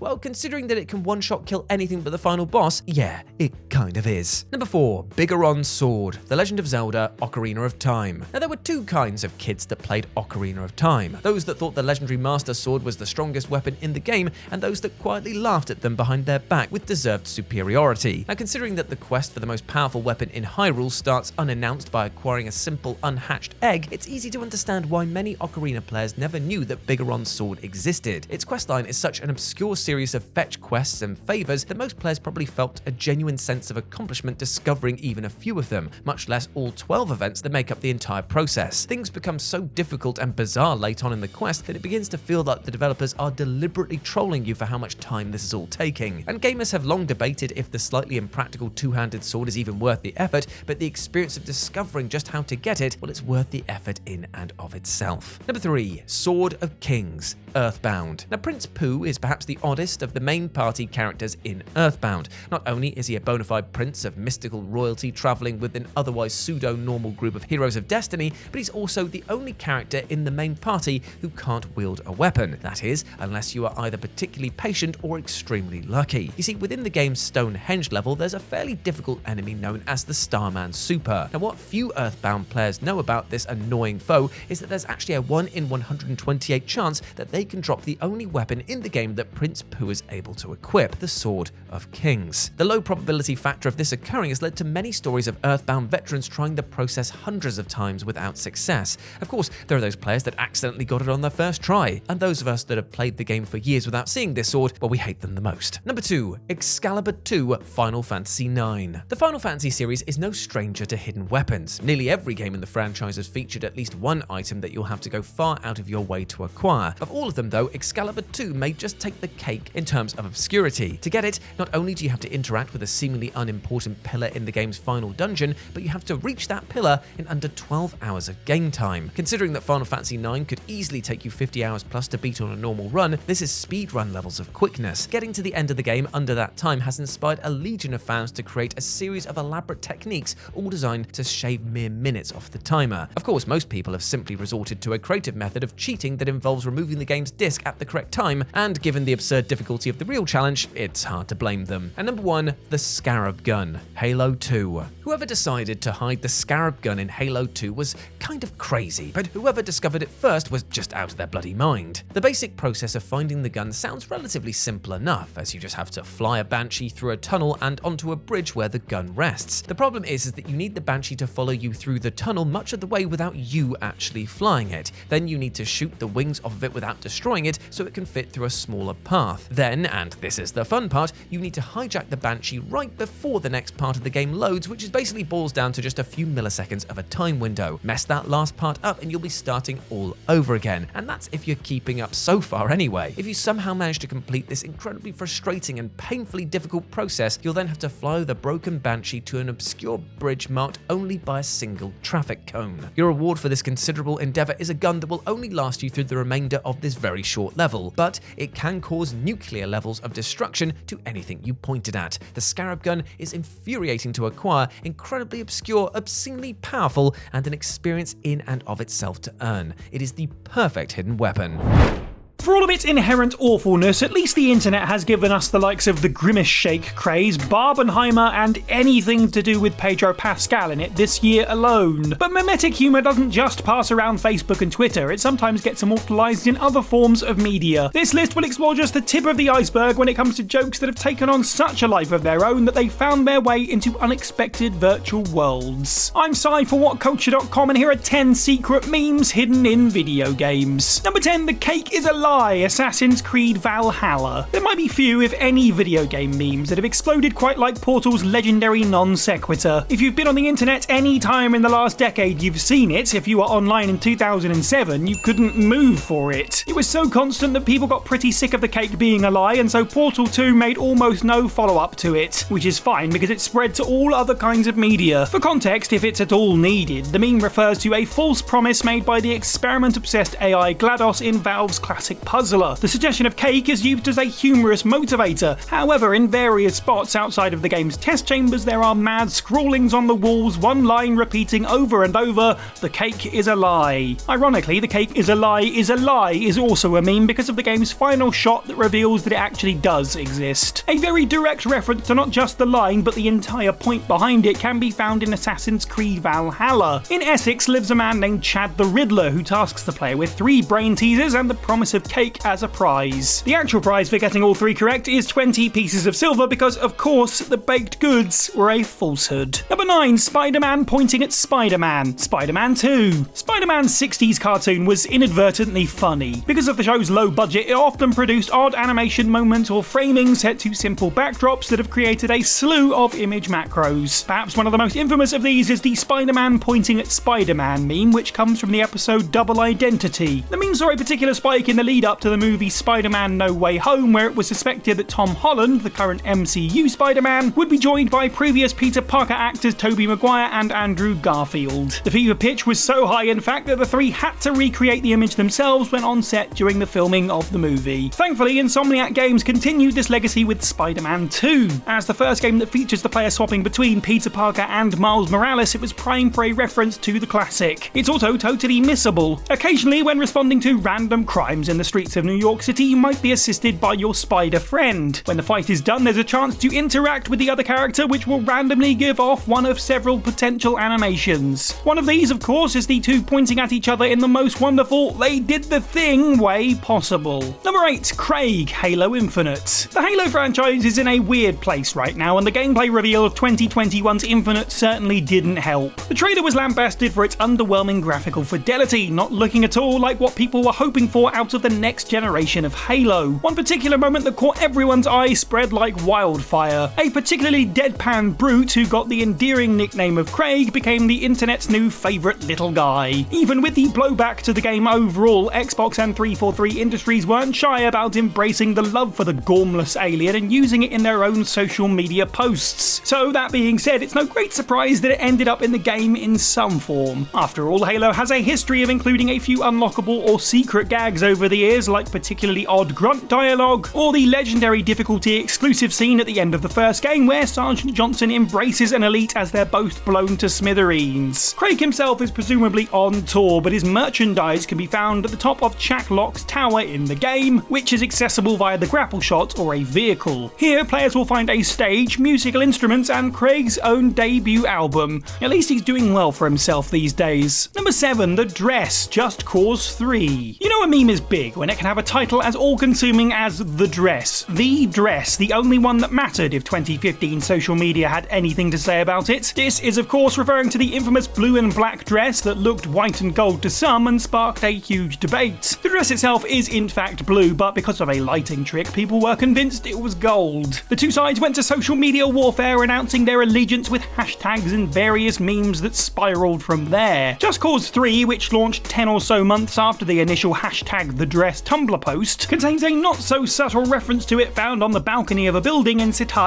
di Ravello. Here the player can find 2 women at either ends of the building wearing 2 different dresses, one false white and gold and one correct black and blue. There's not much more to it beyond that, but it's funny that a silly online debate has been immortalised in a Square Enix game. You can grapple the 2 women together if you like to compare the 2, but why bother? Blue and black is the truth, reject the white and gold non-believers. Number 6, My Cabbages, Boulders Gate 3. Not every meme goes quite as widespread as some, several stay within their specific communities. Boulders Gate 3, for example, contains a character that acts as a reference to Avatar The Last Airbender that, if you hadn't seen the show before, you might not even pick up on. Throughout Avatar, there's a recurring gag character in the form of a cabbage merchant. Repeatedly, through the unfortunate circumstances of being near Aang and his monastic friends, his cabbages are usually destroyed in some form, prompting him to shout to the heavens, "My cabbages!" In Boulders Gate 3, players come across a merchant by the name of Giza Laris, who is standing next to an overturned cart of cabbages. Before interacting with him, he's already given players who recognise it the classic line, but goes on to explain that it's not easy to get the vegetable into the city. Unless, of course, you're a monk, which is where this reference goes one step further. If you picked this class at the start of the game, Laris recognises you as a threat. He says you're kind of done enough damage as it is, either implying that the cart was overturned by other monks in the first place, or as some players choose to believe, he is the cabbage salesman from Avatar who is somehow cross dimensions. Number 5, the Skeleton War, Fallout 76. Twitter, or X if you'd prefer, is a bit of a hell site these days. People are quite rightfully jumping off the platform because it's just not fun anymore. Gone are the days where you were likely to scroll, do that little laugh where you exhale through your nose and then just go on your merry way. Glory be then to the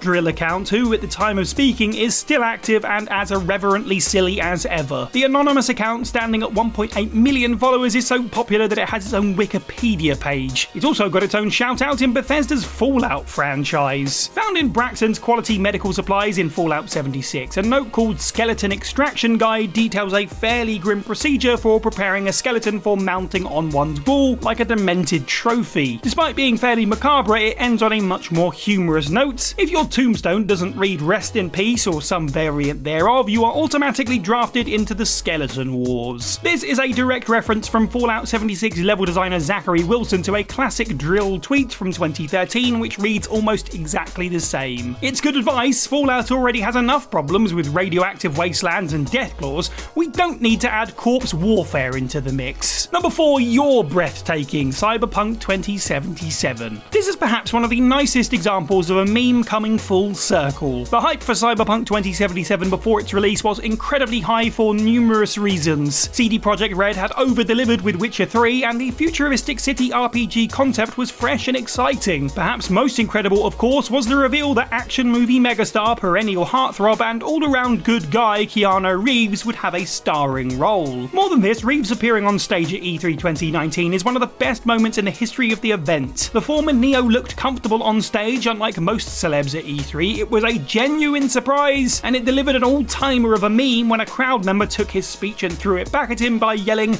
"You're breathtaking." Reeves, laughing, simply struck a pose, pointed to the crowd, and said it back. The word appears as not just an achievement in the game, but the moment itself is recreated by Night City musician Kerry Eurodyne. Completely missable if you're not looking at the right time. There's a moment where Kerry is facing down his adoring public and a member of the press yells those infamous words at him. Kerry recreates Keanu perfectly, enthusiastic point and all. Number 3, Potato Jesus, Hitman. Potato Jesus is a rather crude but hilarious name for an infamously off-brand restoration of a famous painting of Jesus Christ. This botched piece of art went viral in 2012. Someone at IO Interactive was clearly a fan of the unfortunate fellow and decided to make a reference to it. What's most remarkable about this particular entry is that it's one of those video game secrets that took literal years to find. Sapienza was added to the original World of Assassination Hitman game in April 2016, and its hidden meme wasn't discovered until October 2018. In the defense of all players who walked on by the piece, it was just hanging among other paintings at a church, just blending in. Taking a closer look, however, revealed the potato-y truth. That's not the end of it, because the meme has actually appeared in 2 games in the series. Perhaps as a homage to the time that it took to discover the first time, Potato Jesus returned for Hitman 3 in 2021. It can be found in Mission 3 in a storage room of club owner Mr. Hirschmuller's office. He's either a lover of fine art or fine memes. Actually, because of its popularity, Potato Jesus has proven to be a successful tourist attraction for the Spanish town it resides in, so it holds value either way. Number 2, Dopefish, Doom Eternal. They might be known better for frenetic FPS games, but originally id Software cut their teeth on the Commander Keen platformers. In Commander Keen Goodbye Galaxy, players could come across a green buck-toothed fish named the Dopefish. id Software were clearly taken by this hideous creation, and it went on to appear as a discoverable secret in the original Doom and the original Quake. From here, the ball started to roll as other developers wanted to pay homage to the little aquatic rascal. The Dopefish can be found in Deus Ex Human Revolution, Alan Wake, Psychonauts, and so on. For a particular highlight, we return to id Software and Doom Eternal, which goes quite some distance to celebrate the company's original mascot character. Not only can the Doomslayer don Commander Keen-inspired skins, the Dopefish appears repeatedly through the game. 3 bulbous monuments to the beast can be found in the level Cultist Base. More than this, the Dopefish is mentioned on the spine of a book in Doomslayer's Fortress entitled From Nopefish to Dopefish, a Dope Tale. He's also apparently become a mascot for a food brand, as Dope Nuts and Dope Chan Candy can be found in the Ark Carrier. Oh, and he's also responsible for chainsaws, since Doomslayer's bladed weapon is emblazed with Mixium Bucktooth Dope Saw, which also doubles as a Doom 3 reference. There's almost as much Dopefish in this game as there are demons. And number 1, All Your Base, Legend of Zelda Breath of the Wild. In terms of internet memes, All Your Base is in the Hall Hall of Fame. It originated in the late 1990s when early World Wide Web adopters all shared and delighted in the poorly translated opening of 1989 Sega title Zero Wing. What was perhaps more impactful than the hilarious dialogue itself, however, was a music video that accompanied it. Bad CRC's Newgrounds video paired a remix of the game's theme with a robotic voice and dozens of photoshopped images of the phrase "all your base are belong to us" appearing all over the world. It was like a prediction for the spread of memetic culture. Since then, All Your Base has appeared in other video games, films, and has even been tweeted by American politician AOC as recently as 2019. To show its longevity, it got a subtle shout out in the Legend of Zelda A Breath of the Wild's E3 build. When Link installs a new ability to his suspiciously Switch-like Sheikah slate, the guidance stone contains a bunch of scrolling ancient characters of the Sheikah language. The text reads, "Now loading, do not turn off, all your base are." It would change to a reference to the original NES game in the final build, but all the same, the fact that it's still being referenced today is a testament to it being a pillar of internet memery. Sometimes game developers just don't appreciate the gold that they're sitting on, because every so often you'll probably finish a game and wonder why that single outstanding level wasn't, the entire game. There are of course so many moving parts to the creation of any video game, yet these 10 titles all made it clear that a more exciting, entertaining and thrilling title was basically encased within it. So let's take a look at them. As I'm Jules, this is WhatCulture.com, and these are 10 better games that were secretly hidden in other video games. Number 10. The Downfall of the Knights Templar, Assassin's Creed Unity. Assassin's Creed Unity opens up with one hell of a prologue sequence, in which players control a genetic memory of the last Grand Master of the Knights Templar during the sacking of the Paris Temple in 1307. It's fascinating to both briefly play on the Templar side as one of the Grand Master's aides, the Master's execution by burning at the behest of King Philippe IV 7 years later, in what remains the single most unexpected and exciting prologue to, any Assassin's Creed game. Even once you get past Unity's infamous release, which launched with a bevy of ridicule-worthy bugs, the rest of the game doesn't ever really measure up to those tantalizing opening 15 minutes. And as such, Ubisoft really missed a trick here. An entire game set in 14th century Paris focused on the fall of the Knights Templar and the end of the Age of Wisdom. That has massive potential and would offer up a totally unique perspective and atmosphere. In the very least, it would have added some welcome shade and intrigue to the Assassin-Templar War, which sounds far more interesting than what Unity gave us in reality. After all, Arno isn't exactly everyone's favourite protagonist now, is he? Number 9. The Majima Saga, Yakuza Kiwami 2. The Yakuza franchise enjoyed a major uptick in popularity following the Western release of Yakuza Zero in 2017, with many especially taken by the presence of larger-than-life co-protagonist Goro Majima, enough so that some ultimately deemed him a more fun and interesting character than the series' mascot himself. Many players new to the series were actually disappointed then by Majima's scaled-back presence in the 2 Yakuza Kiwami games, which were remakes of the first 2 Yakuza titles, and Sega seemingly anticipated this, as they added a new story scenario, the Majima Saga 2 Kiwami 2, a 2-hour mini-campaign in which players once again control Majima. Ultimately, however, this just reminded fans just how much they missed him when he's not around, and how desperately they wanted Sega to produce a Goro-centric Yakuza game. Though the series seems to be moving past both Kiryu and Majima with the Like of Dragon era, Sega are straight up leaving money on the table by not letting us play as the series' unhinged king for an entire game. Number 8. Happy Birthday, Resident Evil 7. Now, to be clear, Resident Evil 7 is a mostly terrific game, yet there's one sequence in particular which offers up an exhilarating experience quite unlike anything we've ever seen in a Resident Evil title before. One of the game's antagonists, Lucas Baker, taunts the player Ethan Winters with a series of saw-like traps, the most memorable of which is the iconic Happy Birthday trap. Ethan is tasked with placing a lit candle on top of a birthday cake, which per the convoluted nature of Lucas's trap is considerably tougher than it first appears. After viewing a tape in which the doomed cameraman Clancy fails the task and burns to death in the process, the player must figure out the tricky means through which they can escape this room alive. It's an expertly devised sequence that, again, is like no other puzzle in a Resident Evil game, enough so that it feels like Capcom missed their calling for making a Saw video game.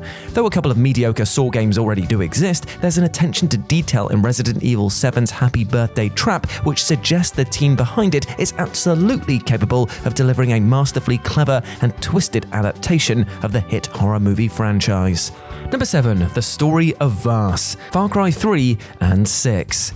Far Cry 3 marks the point at which the open-world FPS franchise truly became a AAA phenom, and much of its success was credited to a fantastic marketing campaign which played up the presence of the antagonist pirate lord Vars. Vars is by far the most interesting thing about Far Cry 3, so it's a shame that his role in the game is pretty relatively short-lived, ultimately being dispatched in an underwhelming quasi-boss fight. The game unfurls a fair degree of Vars's vicious backstory, though it also leaves enough up in the air to merit further exploration. Not a single solitary soul came away from Far Cry 3 wanting to know more about the hero Jason Brody, but they certainly wanted to see more of Vars, and even possibly play as him. And so when Far Cry 6 was first revealed, many theorized that dictator Anton's son could in fact be Vars, but alas, it wasn't to be. The game's DLC, Vars Insanity, did however finally allow players to take control of him for a 2-hour mini-campaign. But just like with the Kiwami 2 entry we talked about before, it just left audiences hankering for a feature-length game starring Vars. Number 6. The Bat Family, Batman Arkham Knight. Batman Arkham Knight teased one hell of a break with the series' formula, which sadly didn't actually come to pass. In the game's early Ace Chemicals level, Batman gets unexpectedly gunned down by the Joker whilst attempting to stop Scarecrow's fear toxin, at which point the perspective shifts to Jim Gordon. Though anyone who'd been following the game's marketing knew that Batman wasn't dead, for a good 5 minutes Rocksteady got fans to consider what a Batman game without the ability to control the Caped Crusader would actually be like. The idea of the rest of the Bat Family, Catwoman, Robin and Nightwing stepping up to investigate Batman's apparent demise and in turn allowing the player to swap between them would have been awesome. But instead we eventually realised that the Gordon section is merely a flashback, and were soon enough reunited with Batman for the game's remainder. Though players can briefly control select members of the Bat Family during certain story sequences in Arkham Knight, this only left fans to consider how this mostly standard sequel could have been considerably more epic were the family entirely playable throughout. Number 5. Mile High Club, Call of Duty 4 Modern Warfare. There's absolutely no denying that Call of Duty Modern Warfare is one of the most influential FPS games, and say it with me kids, of all time, by way of both its progression-based multiplayer suite and highly polished cinematic campaign. Though Modern Warfare's short but sweet story mode offers up a number of memorable, even iconic levels, Infinity Ward actually ended up saving the best for last, so late in fact that you might have missed it entirely. By completing the campaign and sitting through the end credits, players will unlock the final mission, Mile High Club, which while unrelated to the campaign story, delivers a more intense white-knuckled experience than anything else in the game, if not the entire series. Mile High Club is a time-based extraction mission in which the player, an SAS operative, must shoot their way through a terrorist-filled plane in order to safely retrieve a nondescript VIP and then leap out of the aircraft. The mission is timed, ranging from 3 minutes to just 1 depending on your selected difficulty, and it's by far and away the most exhilarating part of the game, especially if you're bold enough to attempt that 60-second veteran run. There's an urgency to Mile High Club which is so uncommon throughout the franchise otherwise. Though it went on to inspire the similar Special Ops mode and subsequent Call of Duty titles, it's a shame that this intensity level never really carried through to the series' meat and potatoes campaigns. Number 4. The Birth of the Boss, Metal Gear Solid 3 Snake Eater. Metal Gear Solid 3 Snake Eater is an excellent game any way you slice it, and while Hideo Kojima certainly did good on fleshing out the backstory of Big Boss, aka Naked Snake, the character ultimately ended up being surpassed by a supporting player in his own game. The Boss, first introduced as Snake's mentor before seemingly defecting to the Soviet Union, steals basically every scene she's in. As enigmatic as she is totally badass, the Boss's legacy as an all-timer video game character was cemented by the game's stunning twist ending, where it's revealed that she actually never defected and was secretly working in the interests of the US the entire time, dying a secret martyr. And pretty much ever since Snake Eater's release, a strong quarter of fans have been calling upon Kojima to give the Boss her own prequel game, to play as a younger version of this character and see her become a legendary soldier firsthand would basically sell itself. It's almost certainly never gonna happen given Kojima's acrimonious split from publisher Konami, but if Metal Gear Solid does ever make a return with Kojima at the helm, exploring the Boss's origins would be a smart way to keep the series alive without returning to the Solid Snake Big Boss well yet again. Number 3. Mercenaries, Resident Evil 5.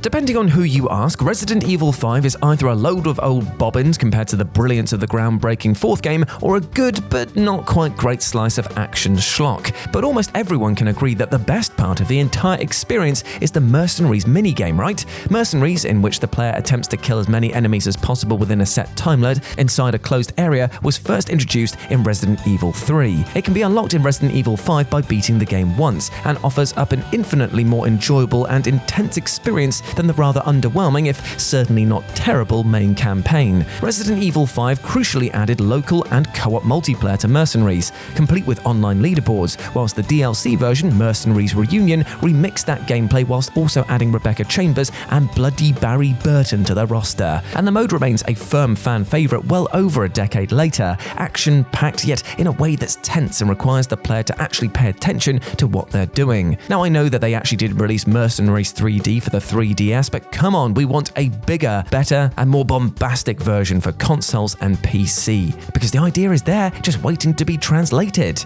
Number 2, Effect and Cause, Titanfall 2. Now, Titanfall 2 is generally accepted to be one of the most robust single-player FPS campaigns of the last decade, courtesy of its spectacular level design and tight, fluid gameplay. Yet, general esteem for Titanfall 2's campaign is elevated significantly by a single show-stealing level, Effect and Cause, which proved so mind-meltingly innovative as to end up with its own Wikipedia page. Effect and Cause allows the player to travel between the past and present at the press of a button, to traverse the wreckage of an Ares division in the present and its pre-destruction state in the past. Both past and present allow the player to reach areas that are otherwise inaccessible, though also uncover threats not present in the other timeline, ensuring the time hopping must be deployed strategically. It's an ingeniously executed level, enough so that some lamented that it only lasts around 25 minutes, given that an entire game could easily be shaped around such a clever concept. Granted, one can imagine that crafting such a complex level requires considerably more dev time and resources than a more conventional temporary singular FPS mission, but in the 6 years since Titanfall 2's release, many have been hankering for a full-fat AAA game built around instantaneous time travel.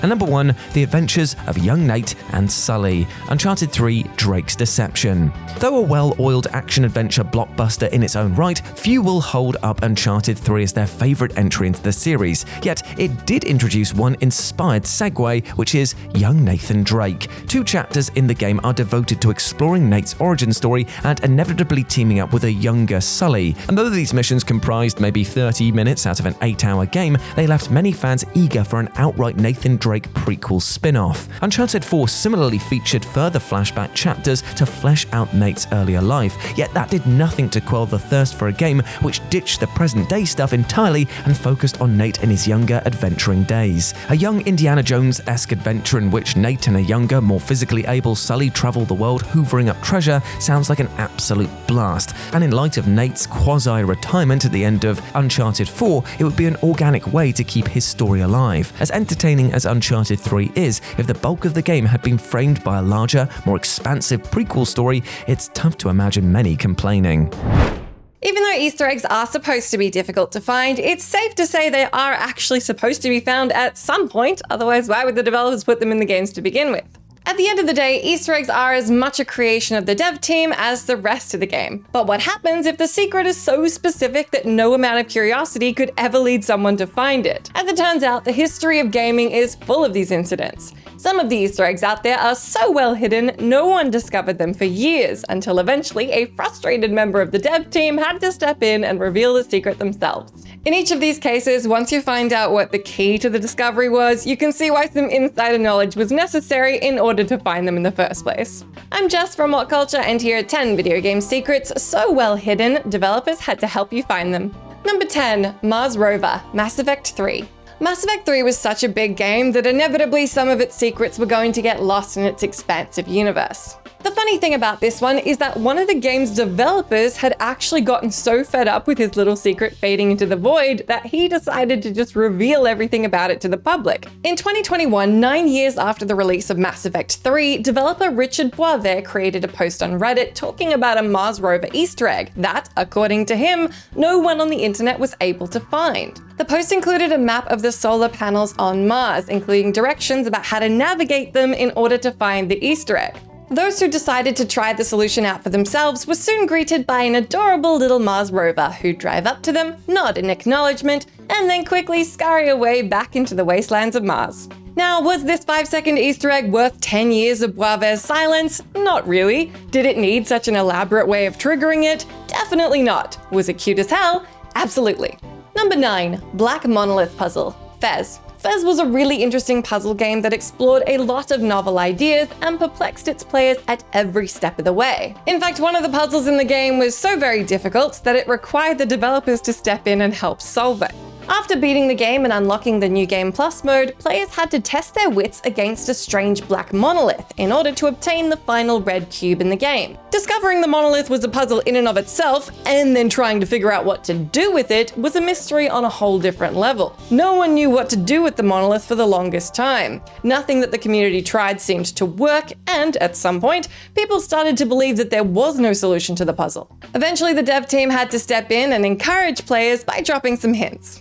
With the help of the dev team and the community's collective effort, the players were finally able to find the right combination. But to this day, most people still don't know why that specific sequence was the answer to the puzzle. Number 8. Seals. Splinter Cell Double Agent. Splinter Cell games tend to be on the more serious side, which is why finding a silly, lighthearted Easter egg in them can be quite a pleasant surprise. Even better when said silly Easter egg turns out to be a pretty exciting secret mission that nobody knew about. Splinter Cell Double Agent had a secret rescue mission in one of its stages that involved a group of adorable baby seals hidden in different areas of the map. After finding them, the player had to feed them, take care of them, and eventually take them back to their people and contact their princess. Yes, apparently the baby seals are ruled by a monarchy. Despite how elaborate this secret mission was, nobody actually knew about it until it was revealed to the public by a friend of the developer who made it in the first place. After that, the whole internet felt the zeal of the seal and immediately fell in love with the sheer ridiculousness of Black Ops soldiers helping out this group of adorable little critters. Well, at least now we know why they're called the Navy SEALs. Number 6. HMCS Bitter. Blood Omen, Legacy of Kain.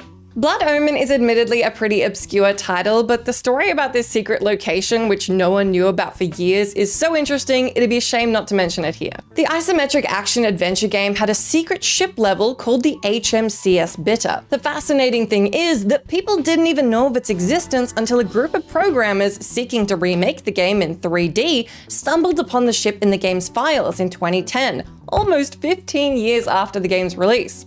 Even though the ship was discovered, no one really knew how to access it. The game's rabid community spent years looking for the answer, but even data mining wasn't helping them get a way in. Eventually, some people were able to access the ship by hacking the game. However, the legitimate way of entering the HMCS Bitter remained unknown until another 10 years had passed. In 2020, game producer Dennis Dyack revealed the method of accessing the ship in an interview. It apparently took activating a number of invisible switches scattered in completely random locations on the map. So no wonder nobody could find it. Number 5. Sacred Yard Secret. Serious Sam. The story of Serious Sam's Sacred Yard Secret is probably the most layered one on this list. It's a story of a secret within a secret and a bunch of developers passing down knowledge from one another. Despite being a pretty straightforward shooter, Serious Sam had plenty of secrets. Each stage had a certain number of them, and the player would receive a prompt when they discovered one. This was the case for every secret in the game except one, which was discovered by Soleus Yossi. Basically, this user discovered how to skip a huge portion of the hidden Sacred Yards level by interacting with certain objects. Soleus' discovery came as a shock to a lot of players and proved that even after all these years, Serious Sam could still surprise them. However, the story didn't end there. A while ago, that same user started working at Crow Team and decided to ask Serious Sam lead designer, Roman Rabarik, about the secret he discovered. Rabarik told him that the Sacred Yards level had hidden switch puzzles that allowed the player to skip the entire level, and that what Soleus Yossi did was essentially use that mechanic unknowingly. And this story just goes to show how deep some secrets can really go. Number 4. Time Cop reference. Titanfall 2. The story of Titanfall 2's undiscovered time cop reference is very similar to the one about the Mars rover in Mass Effect. It effectively starts off with one of the developers of the game getting frustrated with their secret remaining very much secret and deciding to come clean. In 2022, David Bartle, a narrative historian at Respawn Entertainment, after getting permission, decided to tweet out an Easter egg that no one had found yet in Titanfall 2. Bartle's tweet sparked a debate amongst fans of the game, and within the next few hours, gamers were banding together to find out what Bartle was talking about. Finally, one of the onlookers discovered the Easter egg by realm shifting 88 times near a closed door. The secret turned out to be a reference to the movie Time Cop, which seems fitting considering that both the movie and Titanfall 2 include people traveling through time. It took people 6 years to discover this Easter egg, but given how incredibly high and obscure the number of realm shifts you'd had to pull off was, it's not surprising that it would have taken 6 more if we hadn't got the tweet. Number 3. Happy Birthday Lauren, Halo 3.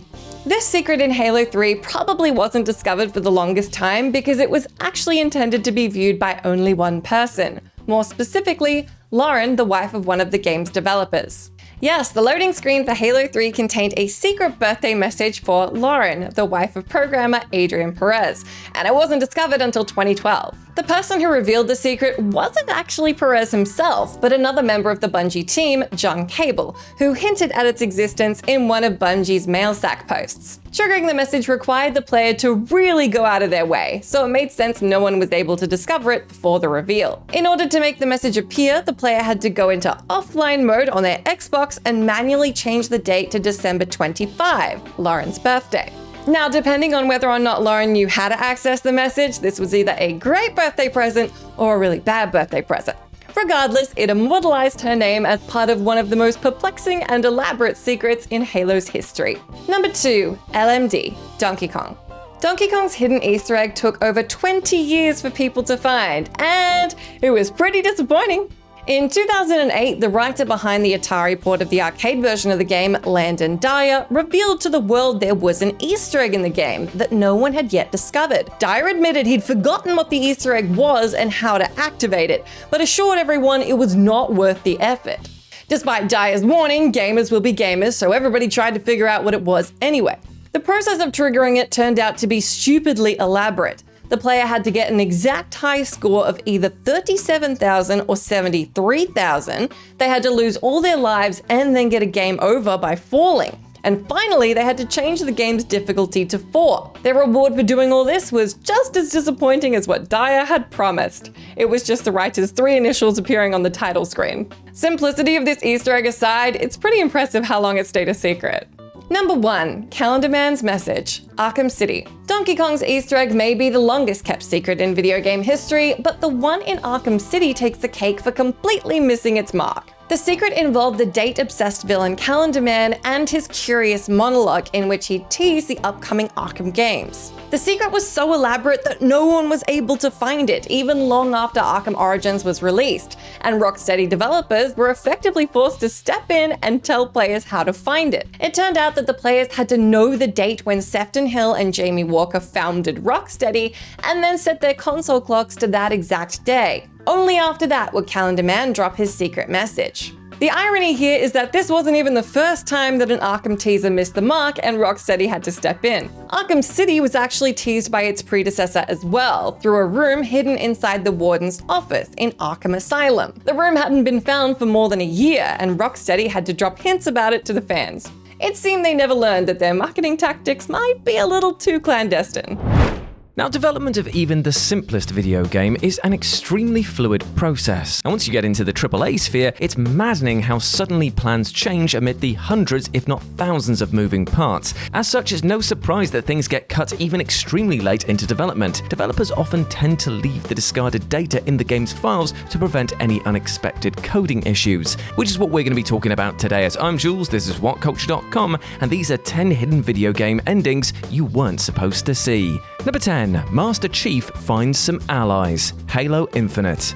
Several weeks after Halo Infinite was released late last year, data miners discovered the existence of a tantalizing mid-credits scene which had evidently been scrapped by developers 343 Industries. The scene depicts Master Chief and his pilot mate riding the Pelican as they intercept a message from a friendly ship.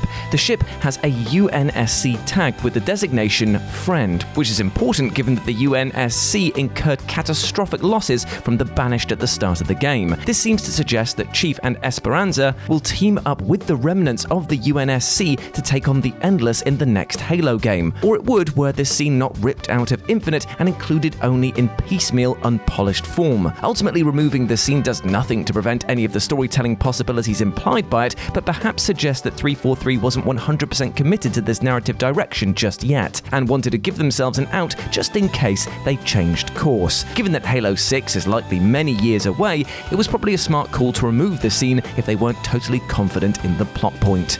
Number 9. The Courier joins the think tank. Fallout New Vegas Old World Blues DLC. What would any Bethesda game be without a ton of discarded content simply sitting around in the game files just waiting to be uncovered by enterprising fans? This is even true of their DLC updates, such as Fallout New Vegas' Old World Blues expansion, which in addition to several proper endings, included a fascinating cut one in which the player is able to join the think tank, the collective pre-war scientists who have replaced their aging bodies with machines. Beyond persuading the think tank to stay in the Big MT research facility or simply killing them, which are both possible real endings, this unused ending posed a much darker alternative: to join their side and assist them in their grotesque experiments on the residents of the wasteland. One of these experiments involved infecting the afflicted with a vegetation-based STD that grew like a fungus within the victim's genitalia until their bodies burst open like pods. Yikes indeed. New Vegas' writer Chris Avallone later confirmed that Obsidian's art team had even created ending slides for this rather bleak alternative ending, yet Bethesda ultimately vetoed including it due to its grim content. And let me tell you, the writing staff clearly wasn't too thrilled about that decision. Number 8. Raziel exterminates all of the vampires in Nosgoth. Legacy of Kain Soul Reaver. Now, Legacy of Kain Soul Reaver had quite the troubled development, with the game ultimately being delayed almost an entire year and causing developers Crystal Dynamics to cut a huge amount of planned material. However, due to concerns that removing the cut assets from the game data could cause unexpected glitches, director Amy Hennig decided to keep them hidden within it, and so hackers had quite the trove of unused content to pore over, including sound files which paint a vivid picture of what the game's curtailed original ending was supposed to be. The final release game ends on a cliffhanger after hero Raziel battles Kain at the Chronoplast, but the audio data indicates that old Raz here was supposed to fight and defeat Kain in a follow-up battle, and then scale the Silenced Cathedral superweapon and activate it. This would in turn kill every single vampire left in Nosgoth, but with Raziel being a vampire turned wraith, he would presumably be spared. Now this sounds awesome, even if it would have written the team into a corner creatively for the sequel, which would have likely had to fudge some facts and retcon the vampire genocide anyway. Number 7. Agent 47 gets cremated. Hitman Blood Money. Hitman Blood Money ends with Agent 47 being apparently double-crossed by his handler Diana, who injects him with a poison that seemingly kills him. But in reality, Diana injects him with a serum which induces a death-like state, causing the villainous Kain to hold a funeral for 47, which was set to end with his cremation, ensuring his genetic material would be totally obliterated. As the funeral takes place, the game shockingly rolls the end credits while 47 just lays there dead in the crematorium, except this isn't really the end of the game. Because Diana injects 47 with an antidote to the serum during the funeral, players are able to interrupt the credits and rouse him back to life, murdering the gathered members of the shadowy franchise, including Kain. Yet those who didn't interrupt the credits actually get to see 47 be lowered down into the cremation chamber, even if developer IO Interactive stopped short of showing the cremation itself. However, hackers eventually discovered the existence of a fully modeled cremation chamber below the main crematorium, suggesting that IO originally intended to show 47 being turned to ash for anyone who didn't interrupt the credits. Now, that's a damn shame that it got cut, because while 47's death obviously isn't canon, it would have been fascinating to see him burnt to a crisp all the same. Number 6. Joseph is a cult leader. Dream Daddy, a dad dating simulator. Visual novel dating sim Dream Daddy was released back in 2017 and was largely praised for being an enjoyable, wholesome feat of LGBT representation in the gaming sphere. But mere days after the game's release, data miners uncovered an unused additional ending. This ending would reveal that one of the potential dateable daddies, Youth Minister Joseph, is the leader of a dangerous demonic cult and has imprisoned the player character underground. The ending sparked a major tonal left turn from the rest of the game and was assumed by many to have effectively effectively been a joke ending concocted solely for the developer's own amusement, and that it was one that was never intended to see the light of day. Since its discovery, fan reception has been mixed, with some even begging Game Grumps to implement it into the game in earnest, whilst others felt that it was problematic, a dated depiction of a queer religious man. Either way, some committed players recreated the full ending in a visual novel engine using all of the assets embedded into the game's files, allowing those curious to see it for themselves. Number 5. The UFO ending. Silent Hill 4: The Room.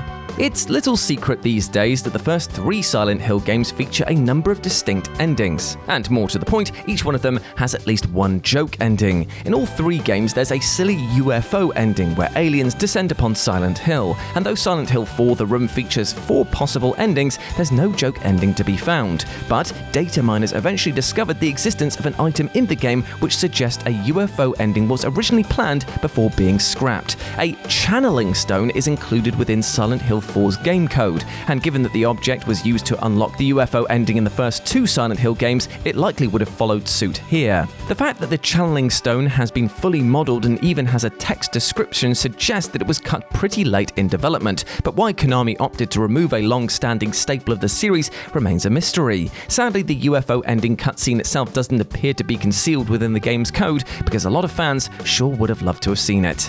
Number 4. You get kicked off the farm. Harvest Moon. Unlike every other hidden ending on this list, this one can actually be achieved by simply playing the game, or rather, not playing. Accessing the worst ending in Harvest Moon requires such a monumental heft of non-effort that Nintendo likely assumed that nobody would ever actually see it. The so-called complete failure ending can be achieved by doing the least intuitive thing in the game possible, and that is absolutely nothing. The farming sim encourages you to grow crops, raise livestock, socialize, and get married, but if you decide to sack all of that off and just hit the hay without doing anything else day after day, after the game's 3-year time period is up, you'll get kicked off the farm for being a good-for-nothing layabout. To rub salt in the wound, even your dog will initially run after you and then just give up, seemingly confining you to just a life as a lonely drifter. Because of the sheer committed effort to nothing that this ending requires, few have likely ever seen it the hard way, and likely nobody has unlocked it organically without knowing about it beforehand. Number 3. Maria becomes a vampire. Castlevania Symphony of the Night.